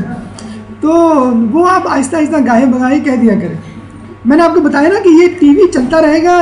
یہ تو مولا کی روایت میں آپ نے کلپ دیکھ لی ہوگی, وہ جو صادق صاحب کی تقریر کی ہے کہ اس ہر گھر میں شیطان, ہر کمرے میں شیطان, اور چھت پر اس کی علامت, اور بلکہ گھر میں کیا جیب میں شیطان موجود ہے آپ کے. تو اب تو آپ کا جو فیس بک پہ مدرسہ القائم کا پیج ہے اس کے سائٹ پہ جو ایڈورٹیزمنٹ چل رہے ہوتے ہیں, کبھی کلک کریں تو آپ کو پتہ چل جائے کہ دنیا میں ہو کیا ہو رہا ہے. آپ کی جی سے لگ رہا ہے کہ آپ کو اندازہ ہے کہ وہ ایڈورٹیزمنٹ کس طرح کی. ہاں وہ سب پریشان ہیں, وہ اسی وجہ سے کہ بھئی یہ دائیں طرف ہماری نگاہ کیوں مڑ جاتی ہے, بھئی ہمیں اپنا فہم. ہاں تو یہ دیکھیں اب بچوں کو وہ زمانہ آ گیا ہے. ایک کسی نے بڑا اچھا جملہ کہا تھا کہ بچوں کو کنٹرول نہ کریں, بچوں کو بتائیں کہ وہ کیسے کنٹرول کریں اپنے آپ کو. یہ ہے اصل تربیت کہ آپ کی غیر موجود, بھئی آپ کیا کیا چیز بند کریں گے. آپ ایگو بند کر کے جائیں گے لاک میں, آپ جو ہے وہ تار نکال کے جائیں گے, کچھ نہ کچھ بچے کے ہاتھ میں آ جائے گا. اب تو وہ internet.org فری کیبل آ گیا ہے, فری انٹرنیٹ ہے, وہ لاگ آن ہو جاتے ہیں بچے. اور ابھی کچھ دنوں بعد دیکھیے گا کلاس 5 کلاس 4 کے بچوں کے ہاتھوں میں موبائل ہوگا, 9-10 کے بچوں کے ہاتھ میں موبائل آ گیا ہے. اور جس بچے کے ہاتھ میں موبائل آیا اور اس کی تربیت نہیں ہوئی تو سمجھ لیں وہ بچہ گیا. کیونکہ آپ کو جو جنک اور بنک قسم کے میسیجز آ رہے ہیں آج کل, جس طرح کی ویڈیو کلپس آ رہی ہیں, اب MMS کا دور شروع ہو چکا ہے کہ وہ ویڈیو بھی آ رہی ہوگی بات کرنے والی کی, تو اس میں تو بچے کی تربیت پہلے پھر موبائل. سر جیسے انہوں نے کوسچن کیا تھا, یہ غنا ہے ویسے نام بھی سر صادق حسن صاحب, علامہ صادق حسن صاحب جو ہیں ان کی ویڈیو کلپ میں نے دیکھی تھی, تو انہوں نے یہی کہا تھا کہ ہر میوزک جو ہے وہ حرام نہیں ہے. اگر غنا, ہاں بالکل میں بالکل صحیح, کیا مطلب نہیں کون سا ہے. لیکن دیکھیے وہی میں بتا رہا ہوں کہ ہر میوزک حرام نہیں ہے. تو جو میوزک حلال ہے, جیسے جنگی میوزک ہے وہ حلال ہے, موبائل میں جو آپ رنگ ٹون ہوتی ہے وہ حلال ہے, جس میں لہو و لعب والی کیفیت نہ ہو, جس کو آپ جو ہے وہ لوگوں کے سامنے بجائیں تو لوگ واہ واہ نہ کریں. سمپل سی بات ہے, وہ لہو و لعب سے وہ نہ رکھیں. اور آپ کے لیے ہر وہ میوزک حرام ہے جس کو سن کر آپ یہ سمجھیں یہ لہو و لعب والی ہے. تو بہتر ہے کہ جتنا احتراز کر سکتے ہیں کریں. سر چانس والے جیسے اب ایک دکاندار ہے, اس کی جو روزی مطلب اس سے چلیے چانس میں جو ہوتا ہے, ٹھیک ہے, تو وہ کس طرح سے اپنی مطلب عبادت کرے. جیسے آپ نے کہا کہ شب قدر کی طرح کی رات ہے, تو وہ کس طرح, اگر فرض کر لیں بہت زیادہ مجبور ہے, دیکھیں 2-3 طریقے ہو سکتے ہیں اس کو نا. مجبوری میں بھی نا لوگ ایک دم سے مجبوری کا لیبل لگا کے بالکل فارغ التحصیل ہو جاتے ہیں. دیکھیں ایک طریقہ یہ ہو سکتا ہے کہ آپ مغرب کے فوراً بعد اعمال انجام دے لیں, پھر آپ چلے گئے دکان پر. ایک طریقہ یہ ہے کہ آپ نے دکان پہ کسی کو کہا ذرا بیٹھو میں 2 رکعت پڑھ کے آتا ہوں پیچھے, دکان کے پیچھے آپ نے پڑھ لی. تیسرا طریقہ یہ ہے کہ آپ جب گاہک نہ ہو آپ اس وقت قرآن کھول کے یا ذکر کر کے بیٹھ گئے, یا اپنا موبائل فون آپ ایئر فون لگا لیں, قرآن کی تلاوت چل رہی ہے, ذکر چل رہی ہے, دعائے کمیل چل رہی ہے. 1000 طریقے. ہمارے ایک سرجن دوست ہیں نیفرولوجسٹ انگلینڈ میں, آج کی پتہ ہے سرجنز کی یہ عادت ہے جب بھی وہ آپریشن کرتے ہیں تو میوزک سنتے ہیں, ہیڈ فون لگا ہوا ہوتا ہے ان کا اور میوزک چل رہی ہوتی ہے. تو ہمارے وہ دوست بھی میوزک وہ لگاتے ہیں, سوری میوزک مجھ سے نکل رہا ہے, ہیڈ فون لگا کے کرتے ہیں. کیا سنتے ہیں وہ؟ صادق صاحب کے لیکچر. صادق صاحب کے لیکچر سنتے ہوئے وہ سرجری کر رہے ہوتے ہیں. تو وہ لاکھ بہانے ہیں. آپ جو ہیں وہ درس سن کر, میں تو کہوں گا یہ تو نعمت ہے. اسمارٹ فون جو اینڈرائڈ نکلا ہے وہ ہم لوگوں کے لیے تو نکلا ہے, ہیڈ فون ہم لوگوں کے لیے تو ہے. پہلے زمانے میں خواتین جو ہے کچن میں ریڈیو, بڑے بڑے ڈبے قسم کے ریڈیو رکھتی تھی اور فلمی گانے سنا کرتی تھی, اور وہ کفگیر نہیں چلاتی تھی جب تک گانا نہ چلے. تو اب جو ہے ماشاءاللہ آپ نے چھوٹا سا موبائل رکھ دیا اور اس میں پورا درس آپ نے 1 گھنٹے میں سن لیا, 1.5 گھنٹے میں بریانی تیار ہو گئی. تو اس کو بس پازیٹیولی یوز کریں. اور جیسے میں نے کہا کہ آپ کے ہاتھ پیر بندھے ہوئے, زبان تو نہیں بندھی ہوئی. سر بچے بہت اریٹیٹ ہوتے ہیں, اس کے لیے تھوڑے سے پوائنٹس بتا دیں. کس بات پہ اریٹیٹ ہوتے ہیں؟ کسی چیز کے ہر وقت آپ یہی کہتی ہے. ہاں تو آپ نہ کہیں نا, آپ کو کس نے کہا ہر وقت کہیں. آپ بچوں کی دیکھیے میں آپ کو بتاؤں, بچوں کو اپنے لیول کا تقویٰ نہ دیں. آپ پی ایچ ڈی کی بھی ہیں, آپ چاہ رہی ہیں میرا بچہ جو ہے پی ایچ ڈی کرے. آپ جو ہے وہ نماز شب پڑھتی ہیں یا جوشن کبیر, آپ کہہ رہی ہیں کہ بچہ بھی وہی پڑھے. بچہ تھوڑا سا بھی وہ کر رہا ہے, اور میں آپ کو 100% بتا دوں, یہ میرا اپنا تجربہ ہے کہ بچہ اثر ضرور لیتا ہے. چاہے آپ کی غیر موجودگی ملے, اثر ضرور لیتا ہے. اگر آپ گناہ کر رہے ہیں تو بچہ بھی ضرور کرے گا, ٹرائی ضرور کرے گا. اسی طرح اگر آپ نیکی کر رہے ہیں تو آپ کا بچہ بھی کرے گا. اس کا طریقہ یہ ہے, دیکھیں میں آپ کو دو ٹپس بتاتا ہوں بچوں کی تربیت کے. ویسے آپ صاحب کے لیکچر تو ماشاءاللہ چل رہے ہیں. 2 ٹپس امپورٹنٹ سن لیجیے. بچے کو کسی کام کا منع نہ کریں. بچہ منع کے نو سے چڑھتا ہے. الممنوع مرغوب, جو چیز منع ہوگی وہی کی جائے گی. ٹی وی اسکرین پر آپ کو کہہ دیا جائے ڈونٹ کلک, آپ فوراً کلک کریں گے. یہ ہے کیا اس میں جو ڈونٹ کلک لکھا ہوا ہے؟ تو بچے کو منع نہ کریں بلکہ سبسٹیچیوٹ دیں. آپ اس کو منع نہ کریں گے ٹی وی نہ دیکھو, ارے بھائی اس کو سیریز لا کے دیں, اس کو انگیج کریں, مصروف کریں پڑھائی لکھائی میں. اور راؤنڈ ٹیبلز میں آج کل کتنی ایکٹیویٹیز ہو رہی ہیں ماشاءاللہ. محفل میں ہمارے یہاں تو ماشاءاللہ بچوں کو 9 سے 11 پڑھایا جاتا ہے, پھر 11 بجے سے 1 بجے رات تک فٹ بال کھلائی جاتی ہے. ٹھیک ہے, بچے فٹ بال کی لالچ میں جاتے ہیں, لیکن جسے کہتے ہیں جھینگا ڈال کے مچھلی پکڑ لی, کھیل کا لالچ دے کے آپ نے مدرسے میں پڑھا دیا. تو بچے کو لالچ دیں, منع نہ کریں کہ یہ نہ کرو, یہ نہ کرو, یہ نہ کرو. جب آپ یہ کریں گے تو بچہ جو ہے جان بوجھ کے وہ کام کرے گا. بچے کو آلٹرنیٹ دیں, نمبر 1. نمبر 2, ماحول کریٹ کریں. ماحول کیسے کریٹ ہوگا؟ آپ نے بچے کی نئی جانواز خرید کے دے دی, بچے کے لیے نئی تعقیبات کی بک, بچے کے لیے نئی جو ہے وہ سجدہ گاہ, تو وہ ماحول کریٹ کرے تو وہ خود بخود بچہ اس طرف آئے گا. نمبر 1. نمبر 3, بچے کو تحفے تحائف سے لاد دیں. اگر روزہ رکھے, روزہ رکھو گے 50 روپے دوں گی, آپ کو ویسے عیدی دینی ہے, 500 روپے عیدی دینی ہے. 10 روزے رکھ لیے بھائی, چلو تمہارے جو ہے 1000 روپے ہو گئے. عید کے کپڑے, چلو بھائی فلاں جوڑا میں فلاں ٹی شرٹ یا فلاں فٹ بال دلواؤں گی. اگر تم دیکھیں بچے کو کچھ نہ کچھ دینا ہے آپ کو, آپ شرط کر دیں, مشروط کر دیں اس چیز کو.